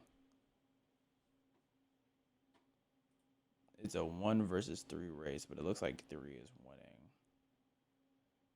So it looks like we're going to go with 3. Thank you. Okay, we're gonna go with the disturbing cartoon. The cartoons with We're gonna go with the cartoons with the. I don't know why I did that. I truly don't know why I did that. I'm sorry. I hope y'all forgive me for that.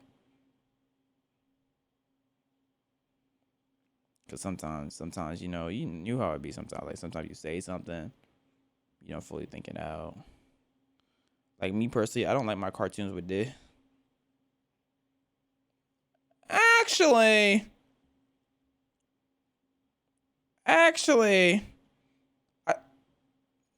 I can't exactly say that with full confidence. Some cartoons, if they have a little bit of,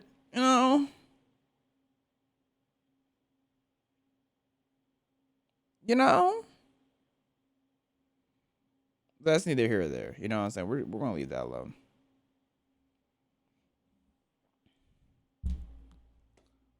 Okay.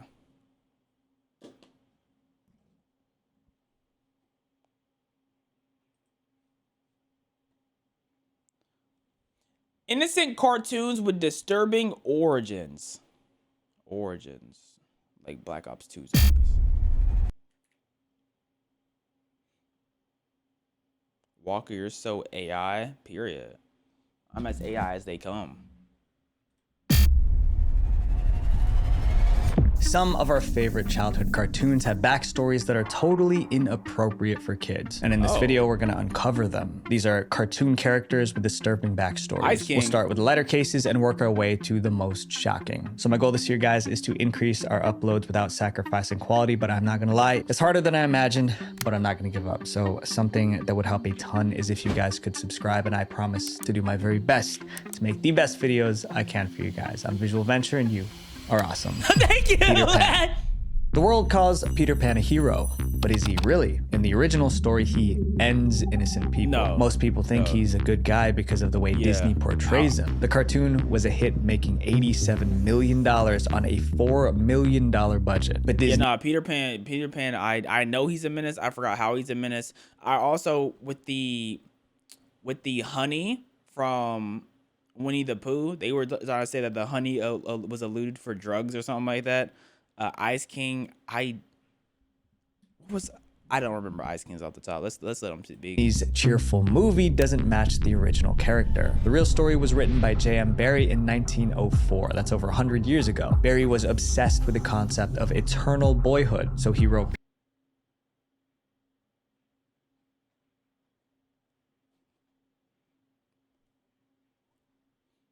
Peter Pan, the story of a boy who stayed young forever. But it wasn't a celebration of childhood. The story was about fear, about what happens when someone is so terrified of growing up that they will do anything to stop it. The story.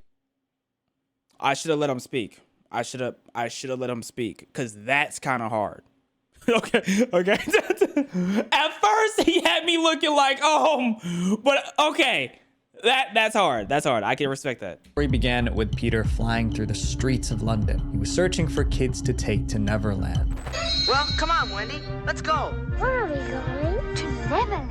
Neverland? Oh, they're killing the kids. He promised them a world with no rules, no parents, no responsibilities. The children arrived in Neverland believing they found freedom. But Peter had a secret reason for bringing them. He was building an army. Peter Pan had enemies, the pirates. It's actually a perpetual war going on between pirates and these lost boys. He needed soldiers for this war. So Peter is luring these children to come fight as child soldiers in his army. The kids came for fun, but they ended up battling pirates. The pirates appeared in Disney's version too, but there was one huge difference. In Disney's story, Peter fought the pirates without trying to hurt them. But in the original, Peter slaughtered pirates without hesitation, and he expected the kids to do the same. But that wasn't the only horror in Neverland. Peter didn't want adults there. Neverland was meant to be a land of eternal youth, but children can't stop themselves from growing, and when they did, Peter dealt with them. Here's a quote from Barrie's original work. When they seem to be growing up, which is against the rules, Peter thins them out. Thins them out was a polite way of saying something extreme. He murked people who grew up? Yo. Peter, bro. Like, come on, lock in, dog. Peter ended anyone who grew up. And that's the trick of Neverland, is the reason you don't age in Neverland is either because the pirates kill you or Peter does. In Peter's twisted mind, he was protecting the magic of childhood by any means necessary. When the old batch of kids was finished, Peter did more. He simply flew back to London to find replacements, and the cycle started again. Only Disney London, knew though, this right? part of the story, but they hid it. They turned a villain into a hero and made Peter Pan a beloved childhood we're character. safe, right? Only The London. creator of this next cartoon later regretted. Winnie the Pooh. Winnie the Pooh was massive. The franchise has made more than $80 billion. That money came from books, toys, t-shirts, and even potty chairs. But behind the soft and cuddly bear is a dark story. A story that ruined a young man's life and ripped his family apart. The story begins with a writer named Alan Milne. Alexander Milne was a rather successful writer even before the first poems and books about Pooh saw the light. Look at this photogenic man. Look at this. Oh, let me just lay back and smoke my pipe. I hope there's no cameras watching. I hope no one gets this caught. This is 1950s equivalent of 4K. Alright, bro. Alan had a son named Christopher Robin. Alan adored his little boy. On Christopher's first birthday, Alan bought him a teddy bear. At first, Christopher called the bear Edward. Then he visited the London Zoo and saw a Canadian black bear named Winnie. After that, little Christopher decided to rename Forget that. Is bro just in the street or something? Canadian black bear named Bro is in a cage with no greenery right now. Not a lick of green. Winnie. After that, little Christopher decided to rename his bear Winnie. The Pooh part came from a swan he liked. That teddy bear became Christopher's best friend. He carried it everywhere. Soon, Christopher collected more stuffed animals. There was a donkey, a piglet, a tiger, and more. Alan watched his son play with those toys and got inspired. He began writing stories about a boy named Christopher Robin and his stuffed animals. In 1926, the first book was published. It was titled Winnie the Pooh. And then the books featuring all those characters. There was Winnie the Pooh and Piglet and Eeyore and Tigger. The book was an instant hit. Kids wanted more. So in 1928, Alan released a second book, The House at Pooh Corner. Alan thought his son would be proud to see himself in the stories, but the reality was very different. Winnie the Pooh became a curse for Christopher. Christopher was 8 when the second book came out. The stories made him famous, but not in a good way. Kids at school mocked him. They sang poems from the books. They teased him for playing with stuffed animals. They called him a baby. Yeah, this isn't 2025. If a little boy has a stuffed animal, you're just looking, you're like, oh, the little boy has a stuffed animal. In 1900s, if you have a stuffed animal, early 1900s, you're just a target. Got you. Because I'm sitting here like, that sounds kind of hard. My dad made a story out of me and my stuffed animals. Like, that sounds fire, but okay. Christopher was miserable. Soon he hated his own name. It was so easy to connect him to Christopher Robin from the books. By the time he turned 18, he blamed his dad for his horrible childhood. Christopher felt used, like his father stole his childhood for profit. Felt that his father got to where he was by climbing on top of his infant shoulders, by exploiting his childhood. Christopher joined the military. He thought serving his country would make people see him differently. But even in the army, soldiers mocked him because of Winnie the Pooh. Bro thought going to the army was gonna solve his problems. The first thing the sergeant's gonna hear when he hears Christopher, he's like, Christopher! Winnie Christopher? We got a softie over here. Mr. Stuffed Animals over here. Y'all better protect y'all pillows because he might take them and snuggle with them at night. You went to the military? Yeah, that was not a bright idea, bro. After the war, Christopher tried to live. Hey, what up, Taz? But even in the army, soldiers mocked him because of Winnie the Pooh. After the war, Christopher tried to live a quiet life. He gave up all rights to the money from Winnie the Pooh. He married, moved to the countryside, and opened up a small bookshop. But even there, people connected him to Winnie. Soon, why are you at a bookshop if your name is connected to a book? Do something. Play violin, dog. Become an artist. people weren't visiting his bookshop to buy books. They wanted to meet the real Christopher Robin. The worst part was his relationship shop to buy books. They wanted to meet the Here I am in a Pooh jumper with the real Christopher Robin, born in 1920s. He died in 1996. Can anyone tell me in which year his widow Leslie died? I thought I had a note of the date, but I don't. Info gratefully received. Re something I'm writing.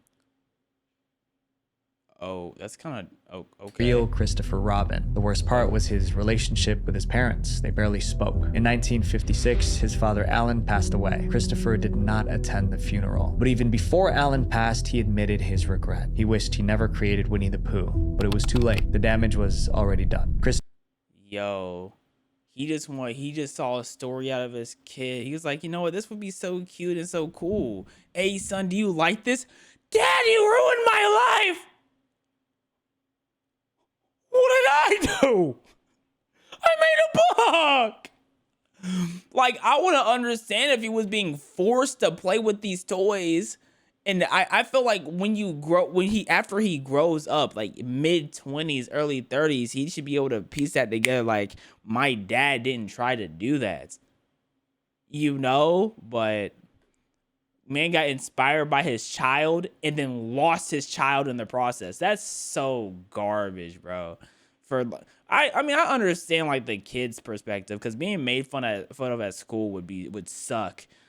But man, you would think that he would have like learned. You would have think after going to the military, he could have been like, you know what? Maybe I was overreacting a little bit. Like my dad just wanted to make a book, you know? Christopher spent the rest of his life as a bookseller. He was remembered by locals as a kind man. Christopher Robin couldn't escape his stolen identity. People wouldn't stop connecting him to a character he wanted nothing to do with. And in a way, I know that feeling, but of course, to a lesser extent. A few years ago, someone found my private data online and used it to threaten me. I tried removing my information from every shady website I could find, but there were just too many. These sites sell your data to whoever pays them. And the wildest part to me is that it's actually legal for them to do this. But at the same time, if you ask them to remove your information, they are required by law to do it. That's where today's sponsor, Aura, comes in. Ad integrationers I've ever seen, bro.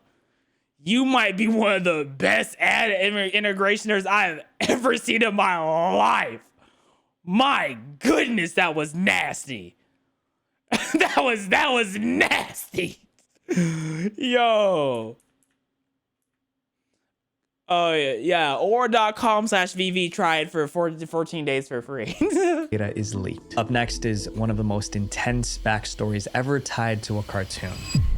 Teenage Mutant Ninja Turtles. Okay. Teenage Mutant Ninja Turtles was a wild idea. It was about 4 turtles trained as ninjas who were fighting crime, and their dad was a giant rat. It sounded ridiculous, but it became one of the most popular animated series in television history. Even I used to watch it all the time. It was great. But the turtles didn't start as goofy cartoon characters. Their original form was so violent and disturbing that no parent would have let their child watch. To see how far they've come, you have to go back to 1984, the year the Turtles were born. It started as a joke. In 1983, 2 artists were brainstorming. Then one sketched something ridiculous.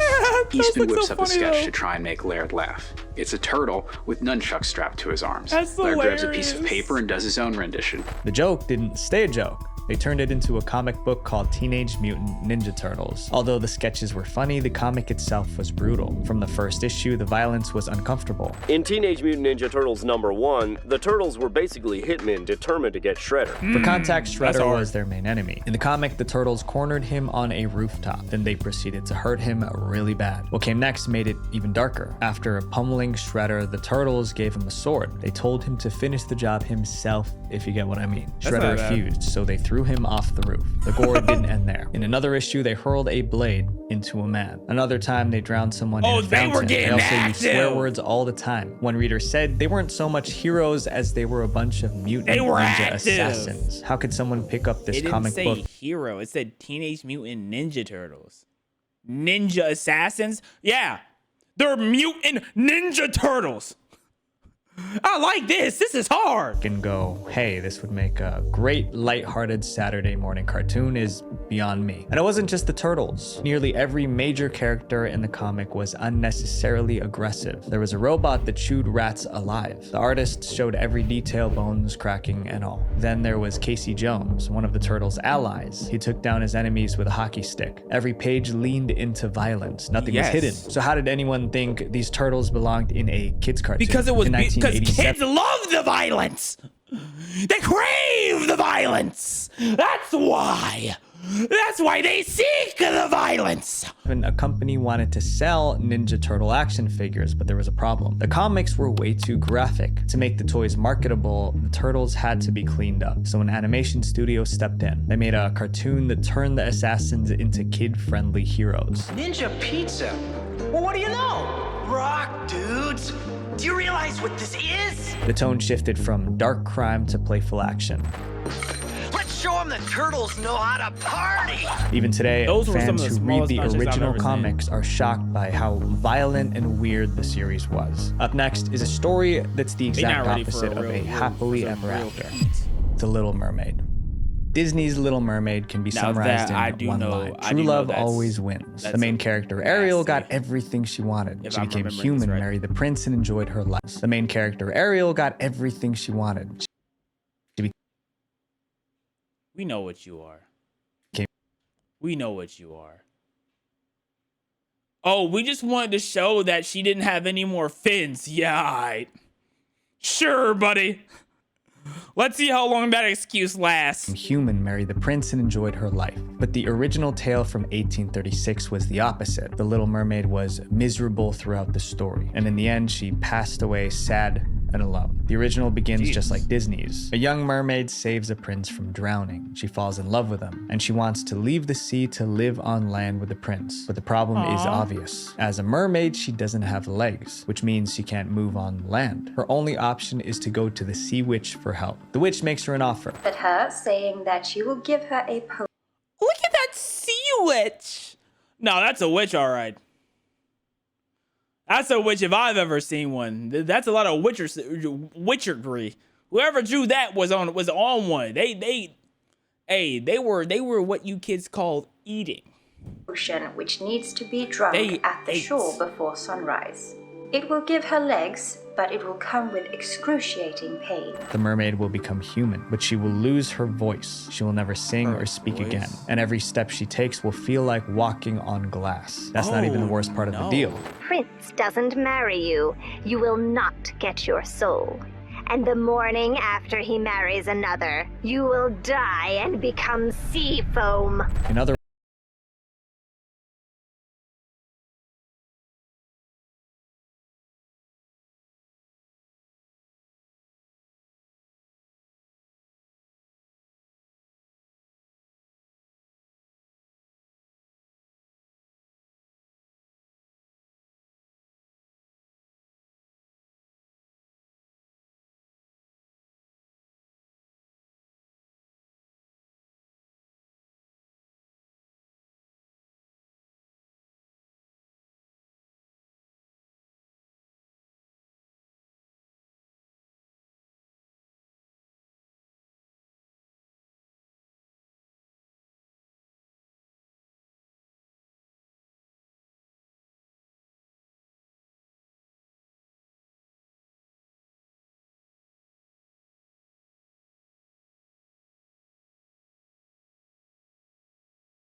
But she killed herself instead. It was either her life or his.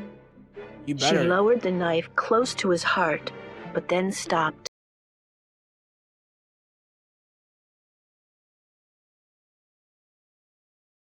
Fade away. She thought she could feel her body dissolving into thousands of bubbles of sea foam. I thought she was gonna kill old girl. The Little Mermaid would be no more. This was no sacrifice with no upside. Sacrifice just for the hell of it. Next cartoon, The Ice King. Yeah. Adventure Time was a massive hit. It ranked second on the list of 10 So I'm assuming they're just gonna go into the amnesia part of Ice King with old girl Marlene? Is that her name?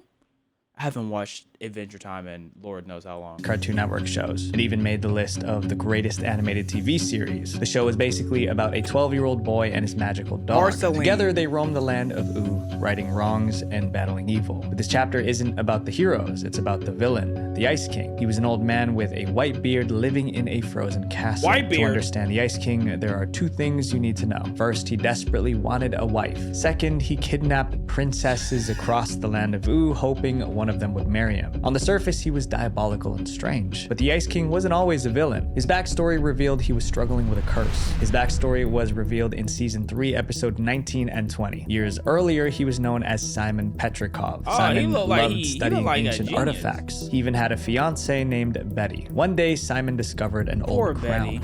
After purchasing this crown from an old dock worker in northern Scandinavia, I brought it home and excitedly showed my fiancée Betty. The crown wasn't just old, it was cursed. When Simon put the crown on his head, it took over. The crown gave him terrifying powers. Who's recording He could summon blizzards and freeze anything, but the magic came with a cost. Every time he used the crown, it gradually drove him insane. I jokingly put it on my head just for a laugh or something, and that's when it started. Oh, he's still shouted at them until I realized it wasn't real, it was the crown. He started hearing voices, forgetting things, and losing his personality. I know my mind is changing, but I'm already too far gone to know what to do. Simon knew he was slipping from good to evil, and he couldn't stop it. If I do things, If I do things that hurt anyone, please forgive me. Betty watched as Simon's mind fell apart. She couldn't take it. In the end, she left him. Without Betty, Simon had nothing left to fight for. The crown consumed him. That's when he fully transformed into the Ice King. This means the Ice King was never really a bad guy. He was a man suffering from the curse of the crown. Just watch over me until I can find my way out of this labyrinth in my brain and regain my sanity. If that wasn't tragic enough, his fiancée abandoned him because of his condition. That's incredibly dark for a kid's show. The Ice King might just be one of the saddest characters ever written into a children's cartoon. Up next is a character who made the impossible possible. Hercules. Here's something most people don't know. Since 1950, there have been more than 50 films and is Hercules a Greek god? Is he a Greek god? What's up? Kind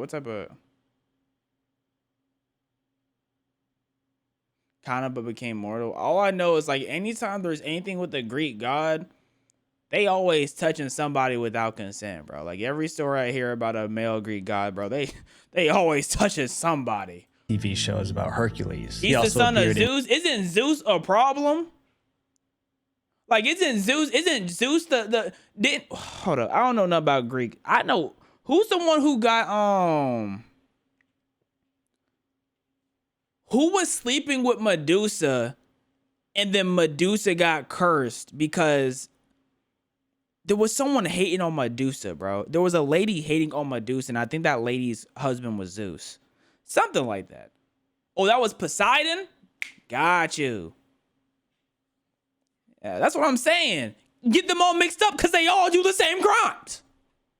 Tons of video games, including God of War and Assassin's Creed. Hercules also appeared in books, comics, toys, and more. Simply put, Hercules might be the most popular hero in human history. And in 1997, Disney made their own Goku's better version. Their animated Hercules was a global hit. It made nearly $253 million worldwide. For millions of kids, this was their first introduction to the character. But anyone who watched the cartoon got the wrong idea about Hercules. Didn't Kratos put Zeus in a body bag for a reason?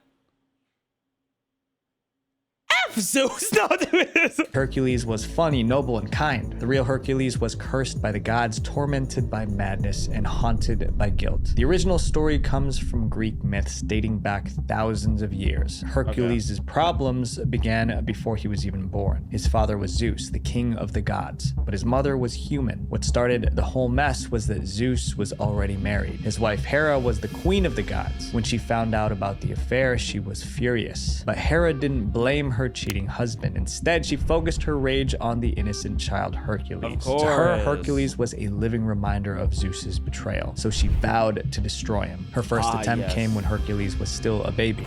She sent 2 poisonous serpents to kill the babies. The serpents slithered into the cradle where Hercules and his brother were sleeping. Then they bit Hercules, but they died because Hercules' blood was too pure. And he was protected by the goddess of life. I don't know. Serpents were meant to strangle him as he slept. But even as baby Hercules had superhuman strength. He crushed the serpents with his bare hands. Hera's plan failed, but she wasn't done. She waited for the perfect moment to strike again. Hercules became the strongest man alive. He eventually married a woman named Megara. Together they had children and lived peacefully. But that happiness made him vulnerable. Hera knew Hercules could defeat any monster. So instead of sending beasts, she attacked his mind. Hera used her divine power to make him temporarily insane. Suddenly, the strongest man in the world couldn't think clearly. In his madness, he saw monsters everywhere. He fought back with all his strength. Those weren't monsters. They were his wife and children, and he ended them. With the madness lifted, Hercules realized what he had done. As he realized he had just committed the most unspeakable crime imaginable. The guilt was unbearable. Didn't Kratos do the same thing? Wasn't Kratos controlled by mentally controlled by something he did, something he didn't want to do? Right? Man, I would love to play through all of God of War. It's just so long. Who once called him a hero now saw him as a villain, but Hercules was given a chance at redemption. The oracle tells Hercules that in order to atone for his sins, he must serve as the slave of King Eurystheus for 10 years. But Eurystheus was now working with Hera. Now that Hercules was broken, they wanted to finish him once and for all. So the king gave Hercules 12 impossible tasks. These would become known as the 12 labors of Hercules. Each labor was designed to destroy him. For his first task, Hercules had to defeat the Nemean lion. Its skin was so tough that no weapon could cut it. But Hercules found another way to win. But Hercules cornered the lion in its dark cave, stunned it with a club, and strangled it with his easy work. Okay. Second task was worse. He had to slay the Hydra. It was a massive serpent with many heads. Cut off one and two more grew back. So how did Hercules defeat this creature? Each time he cut a head, he burned the wound shut so it wouldn't grow back. One by one, Hercules completed all 12. But no matter how much he accomplished, the guilt never left him. After the 12 labors, Hercules was... How tall is Hercules? 8'2"? She kinda... Who's this? Hold on, who's this? She... I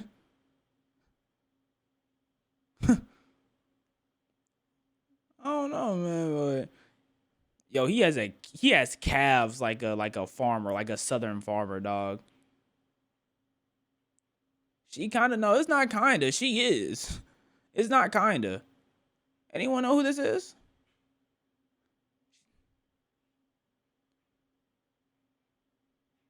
Oh, they got the same drawing of this lady right here and right here. Is that Shaggy?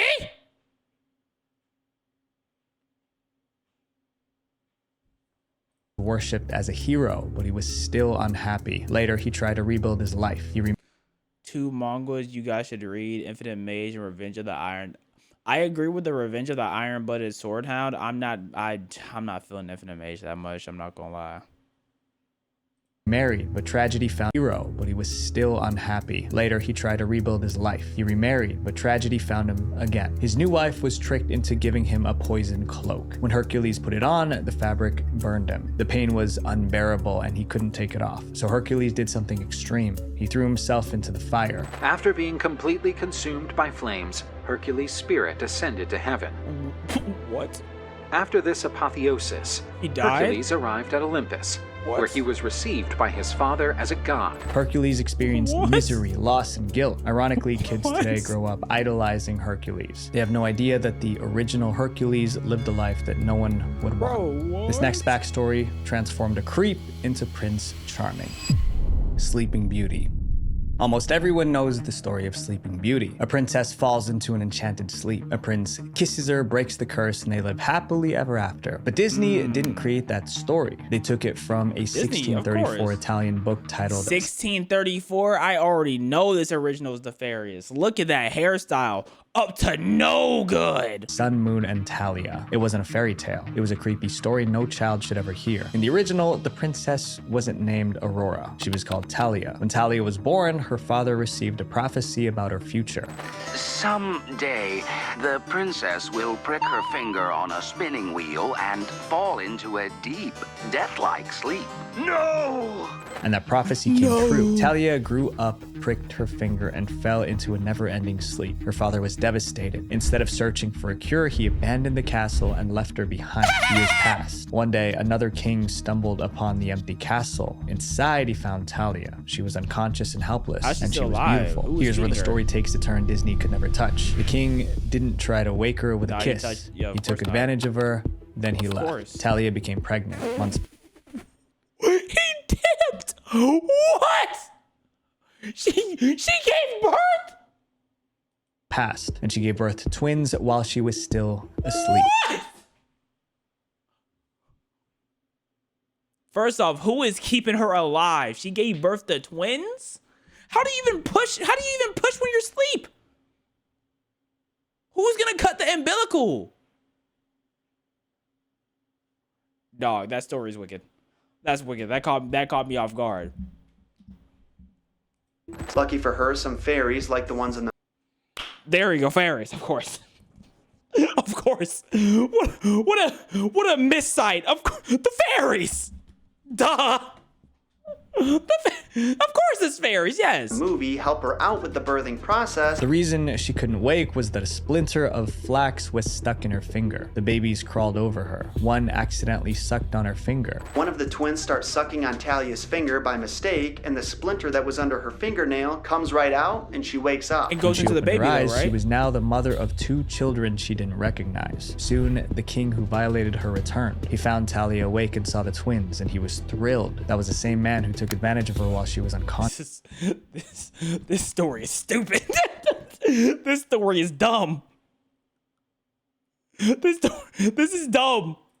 But now they were acting like one big house. But it like that's definitely realer though. Like that does make more sense than a prince coming in and kissing the girl sleeping. Cause that's definitely realer. You know what I'm saying? That's why some men you can't leave alone at a morgue. You don't know what they might try to do with the bodies in there. It's dumb, but it does make sense. It doesn't make sense. It is dumb. There's only one thing in this story that makes sense. And that's real. And that's the graping thing. That's the only thing that makes any sense.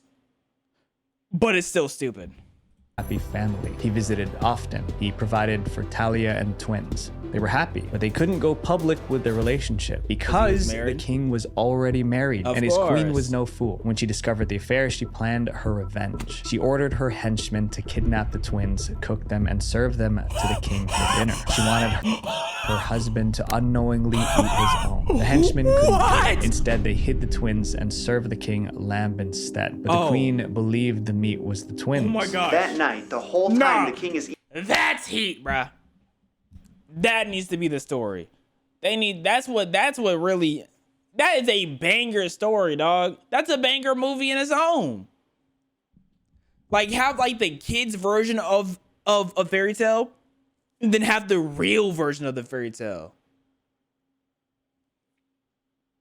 eating his dinner, the queen keeps saying weird, creepy stuff to him. Eventually, her scheme was exposed. The queen was executed, and the king married Talia. Somehow, this was considered a happy ending. He raped the lady. She gave birth. She woke up. Oh, yes, let's love each other.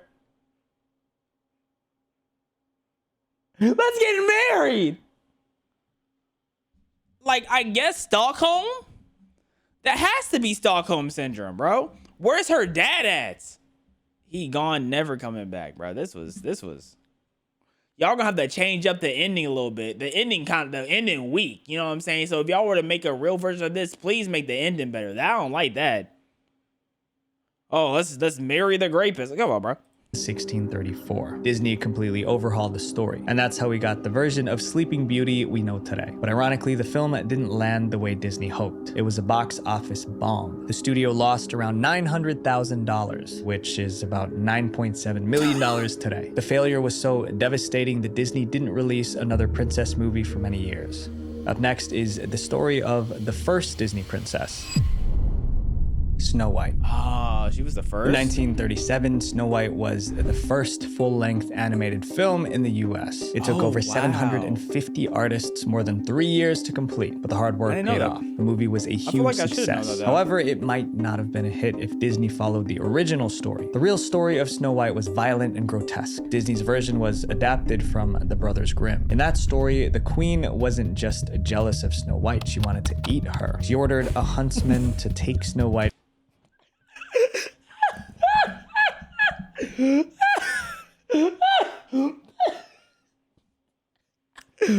Okay, let me like it. Into the woods and end her. But she also gave him one more instruction. She asked him to bring back Snow White's lungs and liver. The huntsman couldn't do it. He let her go. Then he took the organs of an animal to the queen, and the queen actually salted and ate them. Not only did she think Snow White was dead, she thought she ate her lungs and liver. The story continued. Snow White found the dwarves in the woods. The queen discovered she was still alive, and she tried to end Snow White over and over again. But each time she failed. Finally, the queen tricked Snow White into eating a poisoned apple, and she passed.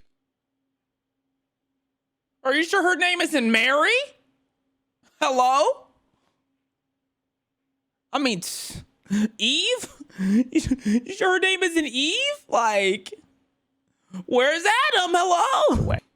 Here's where the prince enters the story, but he wasn't the charming hero Disney showed. The dwarfs placed Snow White in a glass coffin. What is the prince gonna do? Saw the funeral and fell in love with her lifeless body. Again? What's up with these kings and princes and dead bodies? He begged the dwarves to let him take her to his castle. The dwarves agreed. While the coffin was being moved, the servants stumbled. The glass case shifted. A piece of the poison apple dislodged from her throat. Snow White coughed and came back to life. Snow White didn't return to life because of magic kiss. It was an accident. Snow White married the prince. The queen.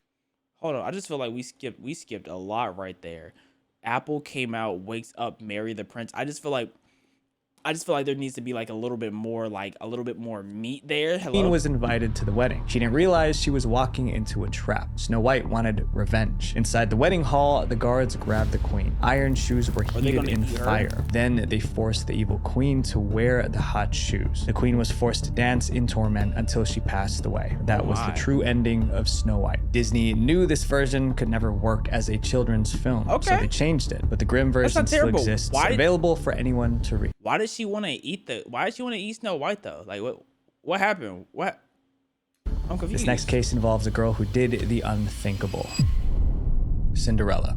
Another princess. Cinderella is remembered as the girl who never got angry. In Disney's version, she lived.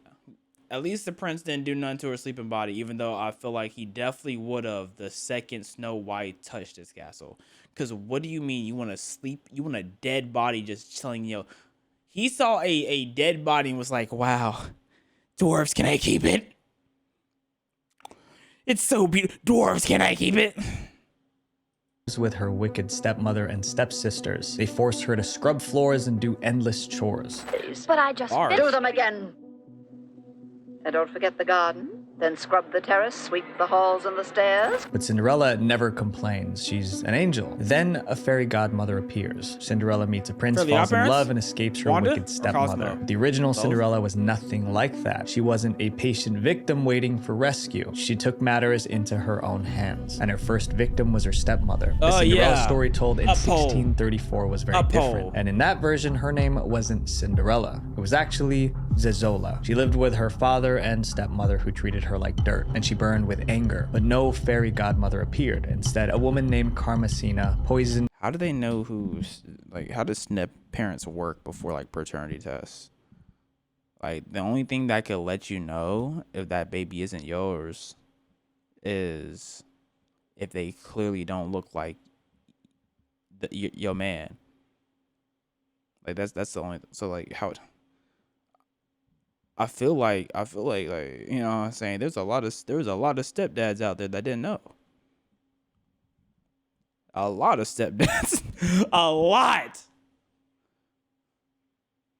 Zezola's mind. Carmesina told her she could escape her misery by ending her stepmother. Once the woman was gone, Carmesina promised to marry Zezola's father. That would make her the new stepmom. Then they could be happy. Wait, what? She could escape. A woman named Carmesina poisoned. She burned with anger, but no fairy godmother appeared. Instead, a woman named Carmesina poisoned Zezola's mind. Carmesina told her she could escape her misery by ending her stepmother. Once the woman was gone, Carmesina promised to marry Zezola's father. That would make her the new stepmom. Then they could be a happy family. Zezola agreed. She was still a child, but she was willing to take a life. She asked her stepmother to help her find a dress in a heavy wooden chest. When her stepmother bent inside, Zezola slammed the lid on her. It looked like an accident. Zezola's father never suspected her. After the funeral, she moved to the next step of the plan. Zezola pushed her father to marry Carmesina. He agreed. For a brief moment, Zezola believed her life would be beautiful. Carmesina did the Instead, same thing. It got worse. At first, Carmesina kept her promise. She was kind to Zezola, but once she was secure in her new marriage, she revealed her true nature. She was meaner than the first stepmother. Carmesina moved 6 daughters of her own into the house. Suddenly, Zezola, she had or Cinderella, 6 daughters on her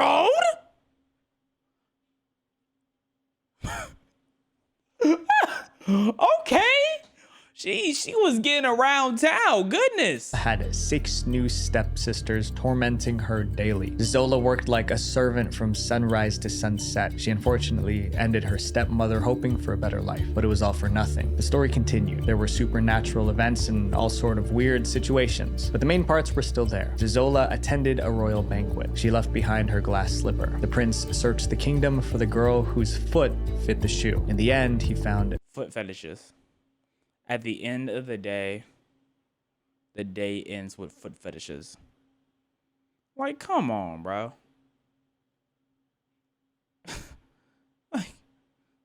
like at the end of the day, it comes back to feet. Because why does he care to find that girl's slipper so badly? If you don't keep that glass slipper yourself. Zola. It was a happy ending, but the road to it was paved with misery. One thing is certain, the real Cinderella is not a story of patience and kindness. It's about anger, revenge, and betrayal. 300 years later, Disney erased the disturbing parts. Zola became Cinderella. Instead of a girl who ended her stepmother, she became the girl who never fought back. Today, almost no one remembers Zola, the dangerous Cinderella.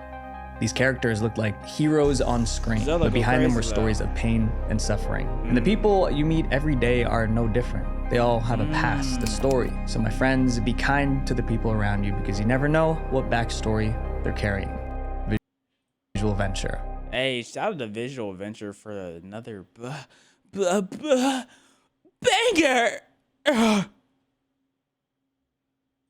You said that was kind of mid. There's darker cartoons. I mean, yeah, but like if we want to go the anime route, well, I guess anime, it wouldn't be disturbing origins. It would just be disturbing, period. Because there's definitely some disturbing anime out there, bruh. I still have one that's stuck on my mind. It's so disturbing that you can't actually find it on, like, a legal site. I have a reaction to it, but it was... I don't remember the name of it, but it was wicked. Luxury. Chinny ching ching, could buy anything. Pop that. Collard greens. Big greens, yeah, for me. Cop that. Down with that dick. Lick it, suck it. Down with that dick. My fault.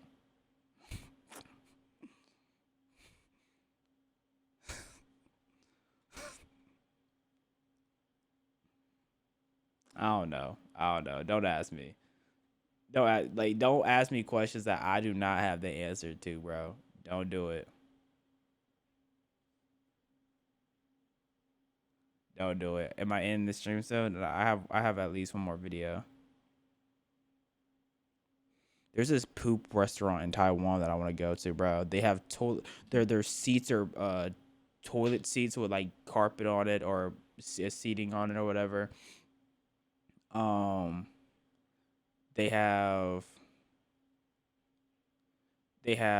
like the food comes, like the ramen comes in, or the ramen or soup or whatever comes in a toilet bowl, like it's a normal bowl, but it's a toilet bowl. Like that's what I want to go there. I gotta see it for myself, you know. Y'all know what I'm talking about. Y'all would love to see it too. Yeah, y'all would love to see it too, bro. Right? Right? Y'all would love to see it too, right? Right? The 120 Days of... Right? Right? Fritz the Cat. It's a... Right? Right? Y'all agree, right? Why are y'all saying no?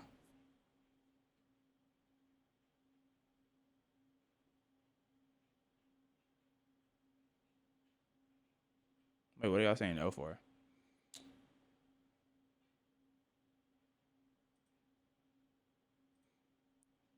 Okay. My hip is tight, bruh. I need to stretch that bad boy out. Hold up.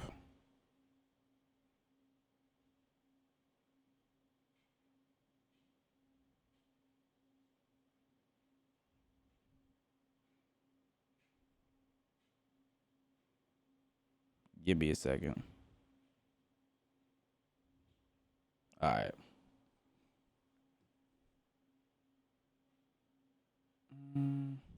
Do I have a snack I could eat real quick? Hold on, let me go snack searching. Let me go snack searching before this video.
I have came back with this. Chat off. I'm turning chat off. Y'all would not be getting responded by me for the rest of the day. Off. I'm gonna just act like I'm recording.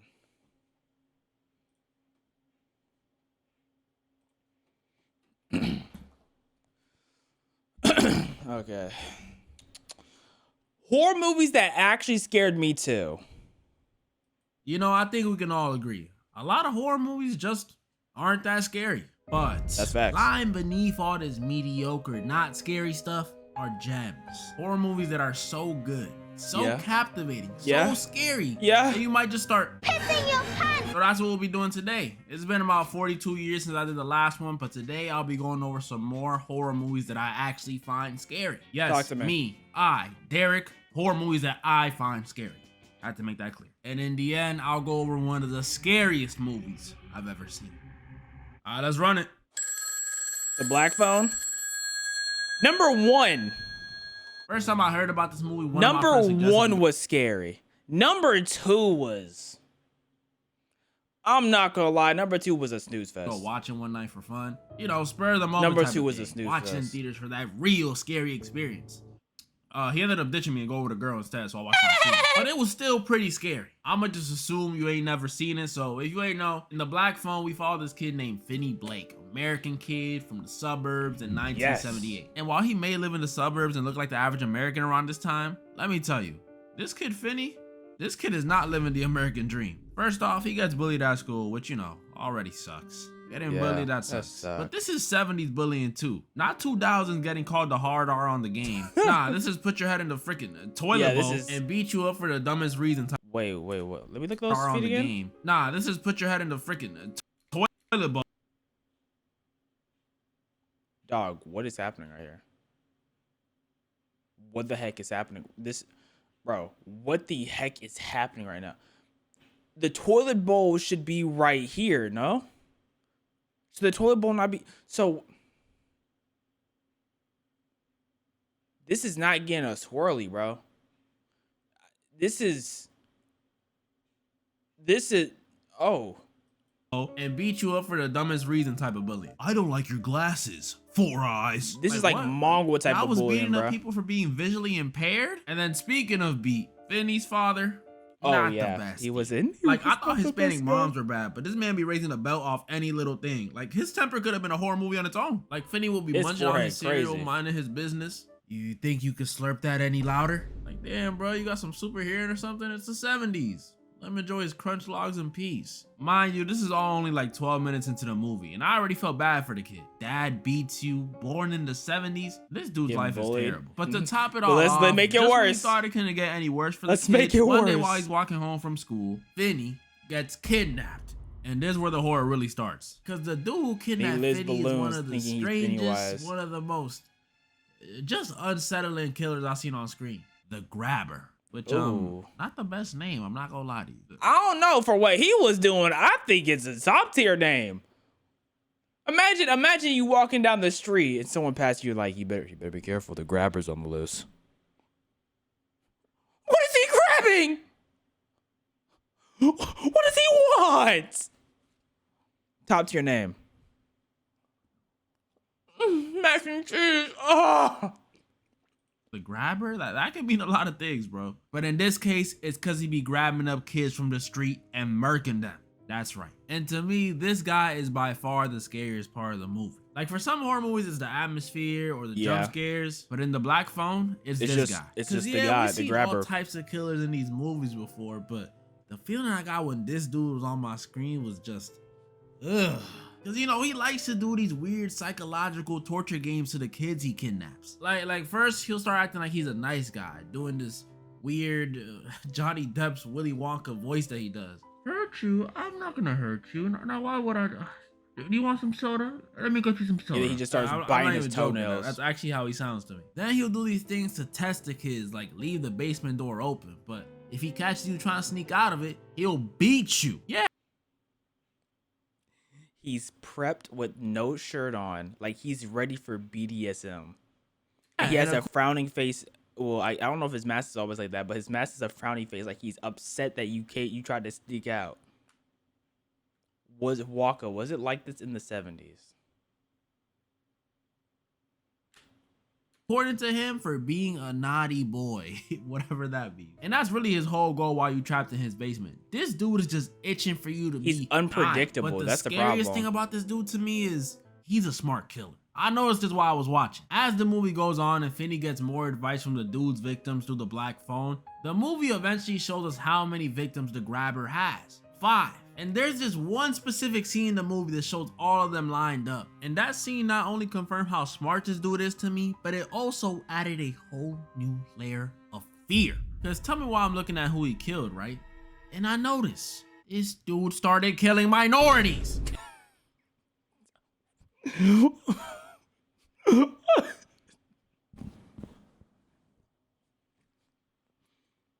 And I ain't ain't saying it's okay when it was white kids. No, I'm not saying that. But you gotta put it in perspective. This is the 70s. You tell the cops back then a Mexican kid is missing, they just gonna be like, well, he probably went home. They might as well be gone with the wind of the 70s because NBC ain't covering them. And he probably went back to where he belongs. Like, the 70s, they did not care. This African-American boy, I haven't seen him in 3 days. We should be sharing, right? Celebrations. Woo! We haven't seen him in 3 days. But I swear I saw this Native American kid last week, but he hasn't been to class since. Well, good riddance. Oh, man. I don't know about y'all, but to me, that's much scarier. A lot scarier. Cause that means this dude was smart enough to switch up his game plan to avoid getting caught. He was probably sitting in his room like, all right, next month I'll do white, black, white. Is that too much white? That junk is scary, y'all. I'm telling y'all. If it wasn't for him getting greedy, the colors and are matching a little too much. Led to his demise. A lame one at that. Like, how you gonna get pieced up by a preteen, bro? I'm telling you, this dude would have never gotten caught. He was playing meta. I don't know this one. And I know horror movies. I don't know nothing about no orphan. Oh, God, no.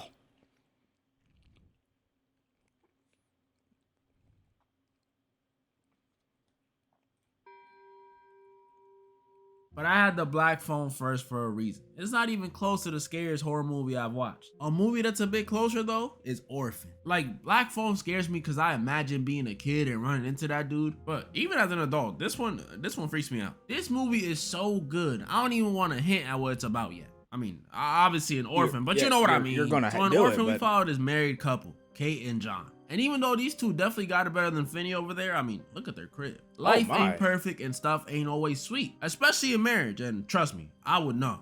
Yeah, I've had like 3 divorces on Sims. But in Kate and John's case, it's not divorce. It's that they lost their baby. And this loss clearly flung Kate into a depression. She took up the bottle, started seeing a therapist. This was some sad stuff.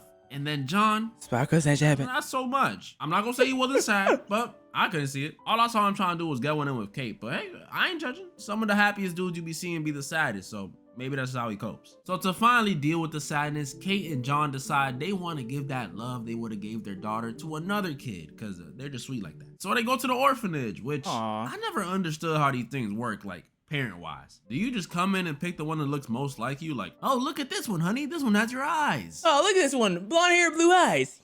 Yeah. Oh, minority, get it away. Or like, come on, honey. Let's use a minority. It'll make us look better for our vlogs.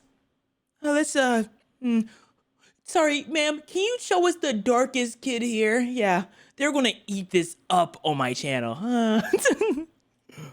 Sorta? Or can you just adopt any kid, even if they're nothing like you? Because if that's the case, I know exactly what I'm doing. I'm gonna just line up all the kids and tell them to race. Fastest one coming home with me. You might take it out, buddy. And Kate and John must have been thinking the same thing I was. Because out of all the kids they could have picked from the orphanage, they chose the most gifted one. A little girl by the name Esther. And you've seen the title. You don't gotta play dumb. There is something wrong with this little girl. And before you say her name's Esther. And I feel like Esther means something, if I'm not wrong. Hold up. What does Esther mean?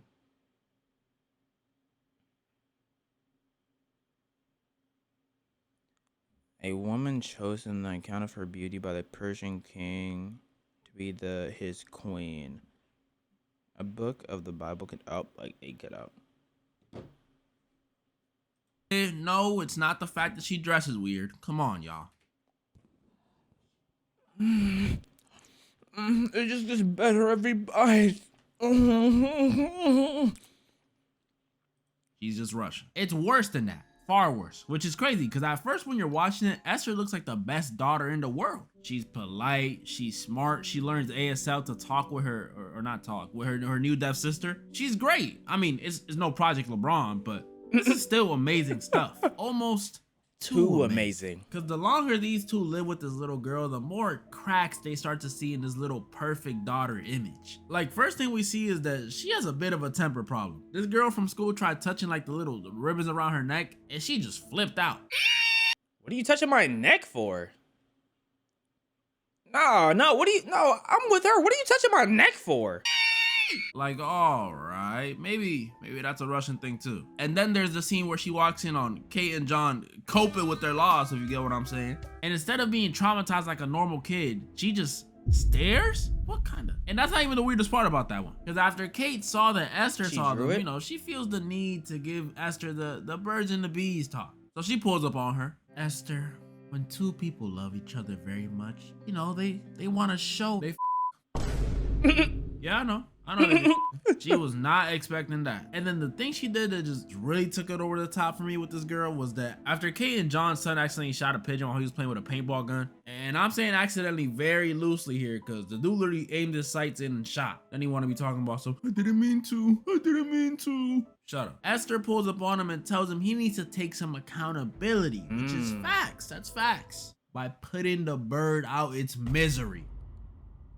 Oh my goodness, that's cold, but you are 9 years old. What are you talking about? And the kid, Daniel, obviously couldn't do it. Telling me to kill a pigeon? So now what are you Esther talking about about? Esther about to just start chucking it at Esther him. does Yeah. it. No hesitation or nothing, just bop. There is something wrong with this little girl. And Kate eventually realized something is up too. So she starts doing some digging, calls the orphanage to find out what's wrong. And see, if I was the parent, I'm calling too, but I would have just said, forget figuring out what's wrong. I would have just called up. Hello? I want a refund. Mine just killed a pigeon.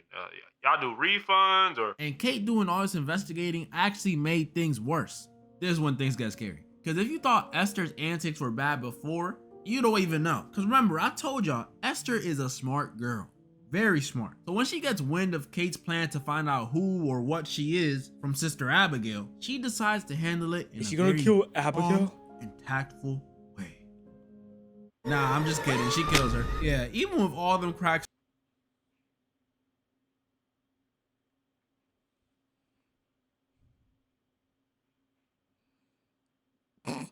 Abigail, bro. Abigail, you have to be better, bro. You have to be better. Oh God.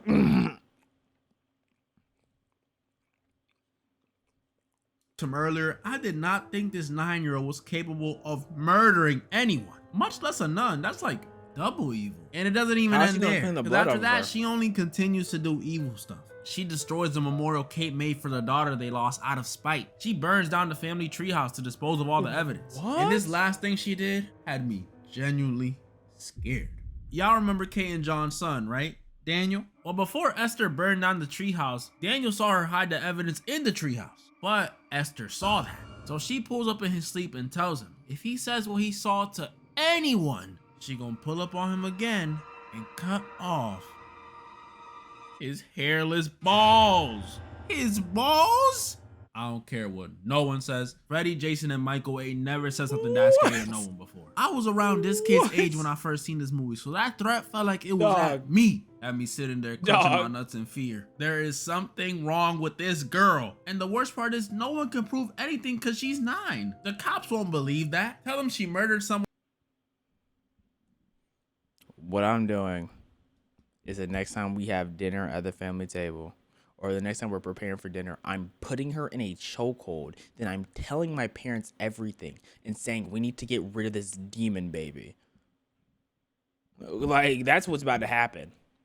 When and burn down a treehouse, they just gonna be like, why? Which is a good question. Why is she doing this? Is she possessed? Is she a demon? Is she a skinwalker? Why is this little girl so evil? Well, at the end of the movie, that's when it all makes sense. So after this girl Kate gets sedated for pretty much pimp slapping Esther, at this point, let's not act like she don't deserve it. Wait, she got John sedated. goes home with Esther and Max and leaves Kate alone at the hospital. And while she's there, she gets a call from the previous orphanage Esther belonged to. Or should I say, what she thought was the orphanage. Because she finds out Esther's last spot wasn't an orphanage. It was a psych ward. Yeah, this little girl is crazy, which makes sense. You gotta have at least How do you mistake a orphanage for a psych ward?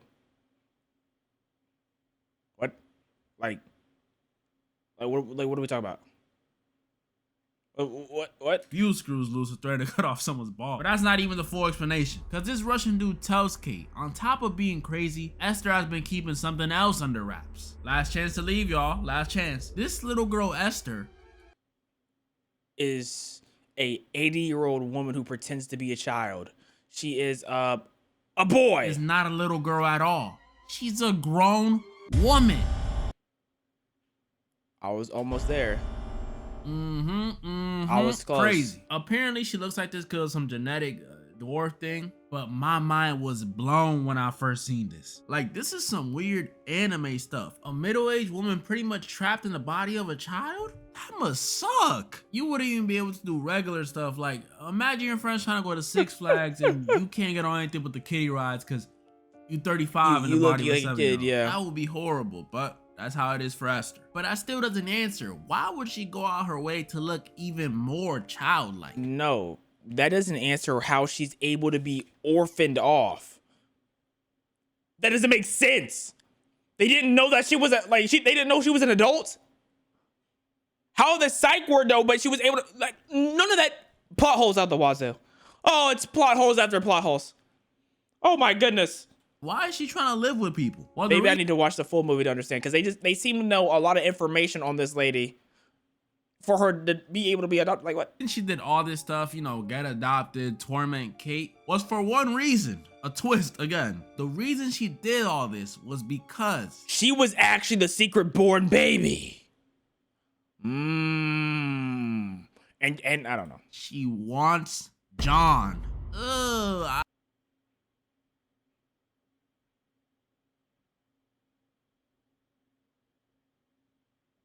I know she's really an adult, but this don't feel right. This whole thing from beginning to end was just Esther trying to get herself a man. And there's just so many things wrong with this. Like, you really thought this was the way to do it? Dressing up as a child? That pigtails and dress stuff might work in Japan or with billionaires, but not with a man who's trying to adopt you, bro. Come on, that's gross. And that's who it's the scariest for, at least in the end. Because remember, they went home without Kate. So when they get home, John has to deal with Esther, who he thinks is just a Russian kid he adopted, trying to riz him. This junk is gross. She over here talking about some, but you said you love me. Ugh, seeing someone get rejected is cringy enough, but seeing a father reject his daughter? Yuck. That's something I thought only dudes in Arkansas had to deal with. I don't want to see this. Messed up part is that dude John doesn't even figure out that she's been fooling them that whole time. I mean, maybe he did because he saw her without her makeup when she stabbed him to death, but I doubt it. Kate rushes home after figuring out the news. I mean, obviously she's late. John is dead. But either way, Kate gotta be the realest chick I seen in a horror movie. Because when she was approaching the crib to park up and run inside, she said that and straight up crashed her car into her crib. That's some cool stuff. What about Could you her imagine kids? Nothing was happening inside though? That would have been a little embarrassing. And this one pretty much concludes with Kate getting back for John and killing Esther by kicking her after she tried to pull a "don't let me die, mommy." And I know I just talked hella about this movie. What? But Orphan, it's still not close to being the scariest one. I'm sorry. A movie I feel like that's dope. more creepy than scary. Like that's insane.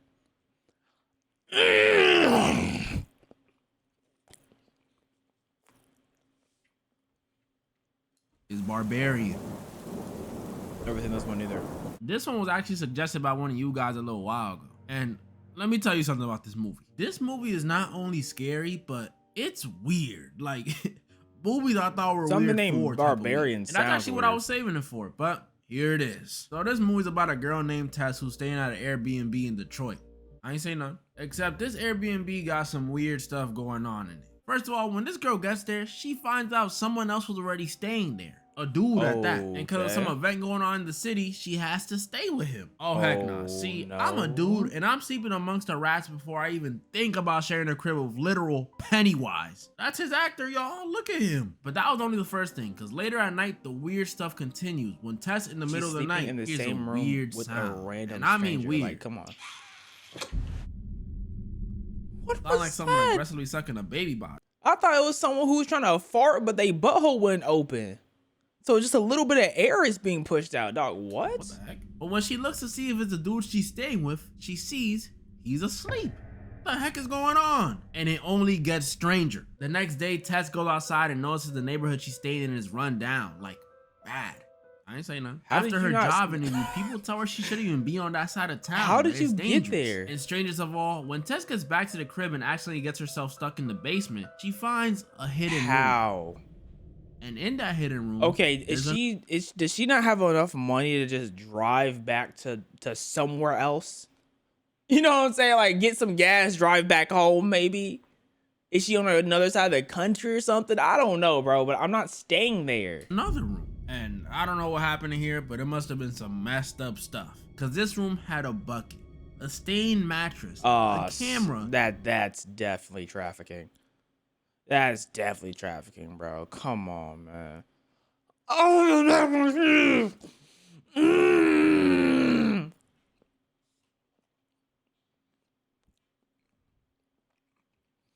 it's too good. It's too good. And a bloody handprint. This is not good. Tess obviously panics, and luckily, at the same time, her roommate comes back. Convenient, huh? And she starts telling him, look, we gotta go. There's a bucket with boo-boo, a camera, and a bloody handprint in the basement. We gotta go. It's a horror movie, so you know dumb stuff is like law. Tell me why this dude says, I should go check it out myself to be safe. What you mean to be safe? If we just leave and call the cops, I think that's pretty safe. I don't know how Tess didn't think maybe this dude was behind it or something at this point. That's what I was thinking. There's a stranger in your crib. He shows up when you find the stuff, and then he wants to go check it out himself? Come on, bruh. But I realized quickly I might have been wrong. Because after this dude goes downstairs and doesn't respond, Tess goes down there, which again is like, why would you go into the Why is 911? Like, she should have whipped out the phone immediately as soon as she got somewhere safe. basement?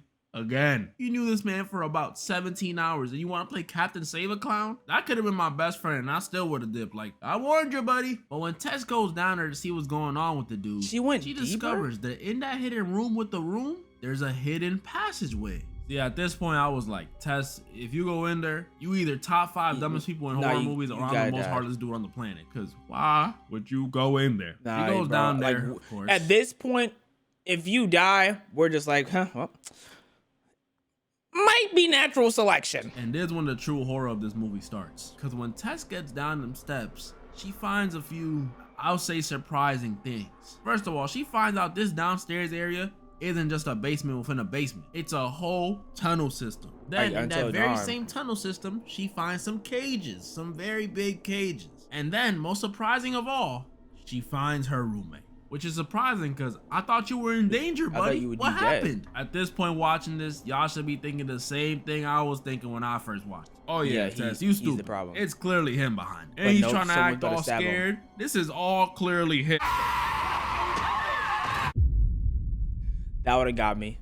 That would have got me. My. Out of nowhere from the tunnels came this giant naked lady that just straight up murked Naked lady? I mean, like, really naked. Like, I can't show y'all, but just know they was hanging 10. And this naked monster lady is by far the most disturbing part of this movie. Well, her and how she was made. Like, we don't see it immediately, but after she captures Tess, the actual owner of the house comes through and discovers the same tunnels. And that's when we see how scary this lady is. Because first of all, her speech, non-existent. Cave speak. And you may not find this scary, but I do. I don't want to be held hostage by someone who speaks like speaking in oogas and boogas. Are you mad or excited? I can't tell. Then we find out they call her the mother, which you may be thinking, oh, why is that a big deal? Wait, so there's just a group of them?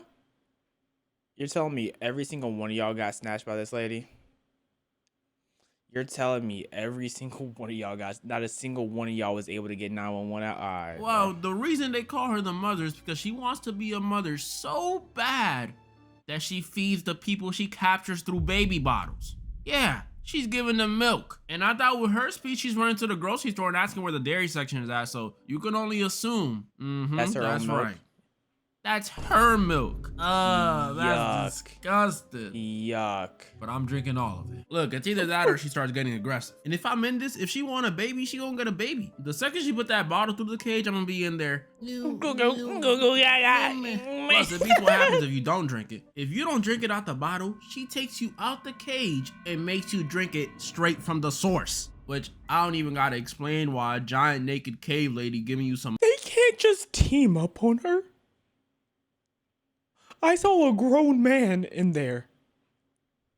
Why did no one hit her with the right hook? Nobody? Mother's milk is both terrifying and disgusting. And I already know there's gonna be some of y'all in the comments saying, hear me out. No, bro, I'm not hearing you out. But like I said, how she was made was even scarier because she may look like the monster of this movie.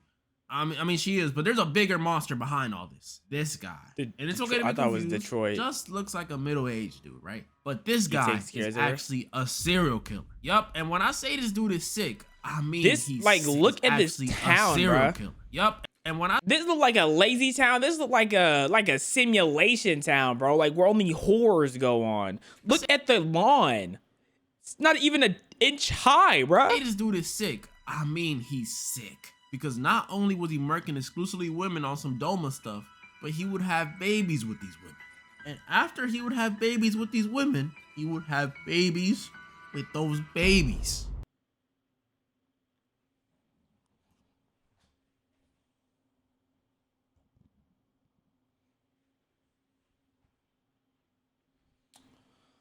Huh. Okay. Wow. Gulp. That's a twist, all right. There's a lot happening in this movie. there is a lot going on with this movie right now, bro. I know, take it all in, take it all in. Oh, I'm taking it. He did this over and over and over again. His whole life until he made the mother, which explains the appearance, the strength. So it's the incesticityism that happened. Oh,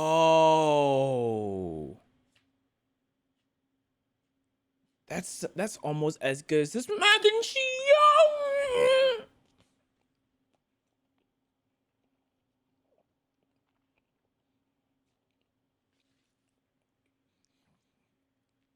I'm not gonna lie, I'll be spooked watching this. Absolutely spooked. And the cave speak. Yeah, this movie is sick. And now for the scariest movie of the video. It's no other than... Absolutely not. Absolutely not. I was not scared watching this movie. This movie was not scared to me. Like what you just showed me is infinitely more scary than what this. I can't. Watching barbarians in a movie theater sounds terrifying. But weapons, you know, it's nowhere near as scary. I got a lot of stuff I want to say about this movie. First, Warner Bros. Hold this is fair use. Now, before I even get to how I feel about it, you gotta know this movie is special. It's about missing kids like the Black Phone and directed by the dude who made Barbarian. And it shows, because this movie was probably the scariest experience I had in a movie theater ever. No. I've seen a dude get jumped at the theaters before. If you ain't never seen it, this movie's about a small town where a classroom of kids go missing under mysterious circumstances. 17 kids all ran out their homes at 2:17 a.m. Yeah, 2 a.m., not 3. And all of them never to be seen again, except one. But the strange thing is, when they ran out, I just feel like this was just a good storyline, a good plot movie, but it was not like... It was not scary. And now the town and the parents are in an uproar, trying to figure out how or why this happened. And that's all y'all really need to know, because this first half is all it took for this movie to scare me. But I didn't know it was gonna be that scary when I was coming in. I came in thinking, scary schmary. But then about 5 minutes into the movie, when I seen that first kid run across the street with his arm stretched out, I want to go home. I can't explain it. It wasn't a disturbing or scary killer. It wasn't spammy jump scares. It was just vibes. Okay, so you just get scared by different things. Cause I'm not getting scared by the kid running like that, bro. That's not the best way I can explain it. This movie had scary vibes. Like, bro, this jump was so scary, it made me realize I might be on the spectrum. No, I'm serious. Because every time I felt tensions rising or stuff became too much for me, I was immediately rushing to cover my ears. I'm serious. I spent about 80% of the movie like that. Pack theater too, I ain't care. That's just how real it was. I ain't care about what the people around me thought. I was just trying to no, you're playing, dog. You're lying. You're lying. You're lying. You're lying, bro. You're going to say you're trolling at the end. You're lying. And that's what I think it was with this movie. Like, yeah, of course, there's also a mix of fear of the unknown, but I think the music of this movie, or even lack thereof sometimes, just built this tension. And it makes sense, too. We all know horror movies aren't... That's the thing, though. It did build a lot of tension that wasn't really fulfilled, but you were always on the edge of your seat, thinking something was about to happen. Scary without their music? Like, you're not gonna be scared watching The Conjuring if it had freaking SpongeBob music in the back, like... Nah, it just wouldn't be the same. And Weapons was really good at it. The music just made me feel like something was always about to happen. Like there's this one scene early on in the movie where the teacher of the kids that went missing goes to visit the one kid that didn't go missing to, you know, figure out why he's the odd one out. But while she's posted up out there waiting to see something suspicious, she falls asleep.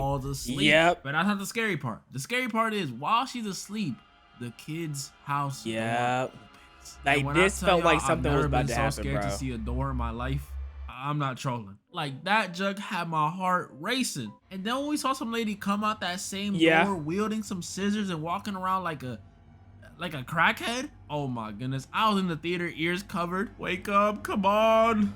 Wake up. I was so scared, my friend had to let me know to uncover my ears because I was yelling. And that was just the first half of the movie too. Even the reveal towards the end, spoiler warning, that it was actually the kid's witch aunt behind it all had me a little spooked. And not even because I'm scared of what she can do. I mean, low key, but it's because look at her. Look at those teeth. If this was the first scene they showed in the movie, I would have walked out immediately. Imagine that's how the movie starts.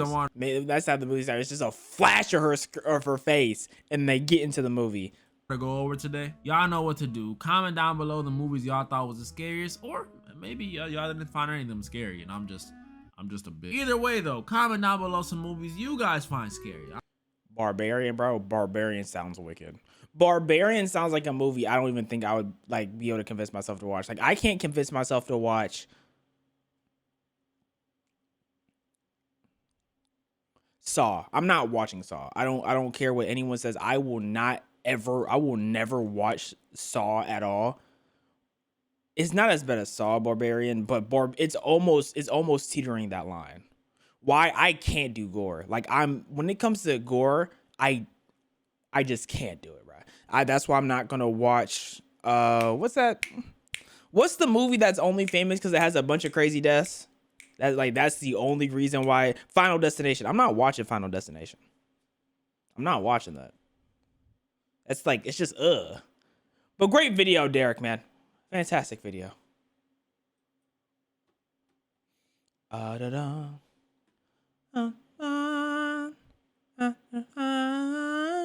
Show your kind, show your dick. Good movies you're missing out. I promise you, I'm probably not missing that much with Final Destination. I feel like based off the premise of what I know about the movie, it can definitely easily be replaced. Like it's not groundbreaking material that, you know what I'm saying? It's not Attack on Titan, you know? Like, you know what I mean? Like it's not Attack on Titan. I'm not you feel me? Anyways, I hope y'all enjoyed the stream. I hope you've had a wonderful day. I hope you have a wonderful rest of your night. Sleep tight. And please do not let the bed bugs bite.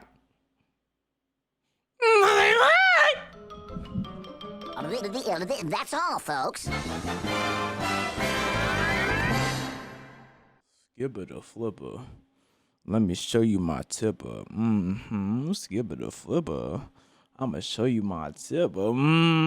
Skibber the flipper. I'ma show you my tipper. Skibber the flipper.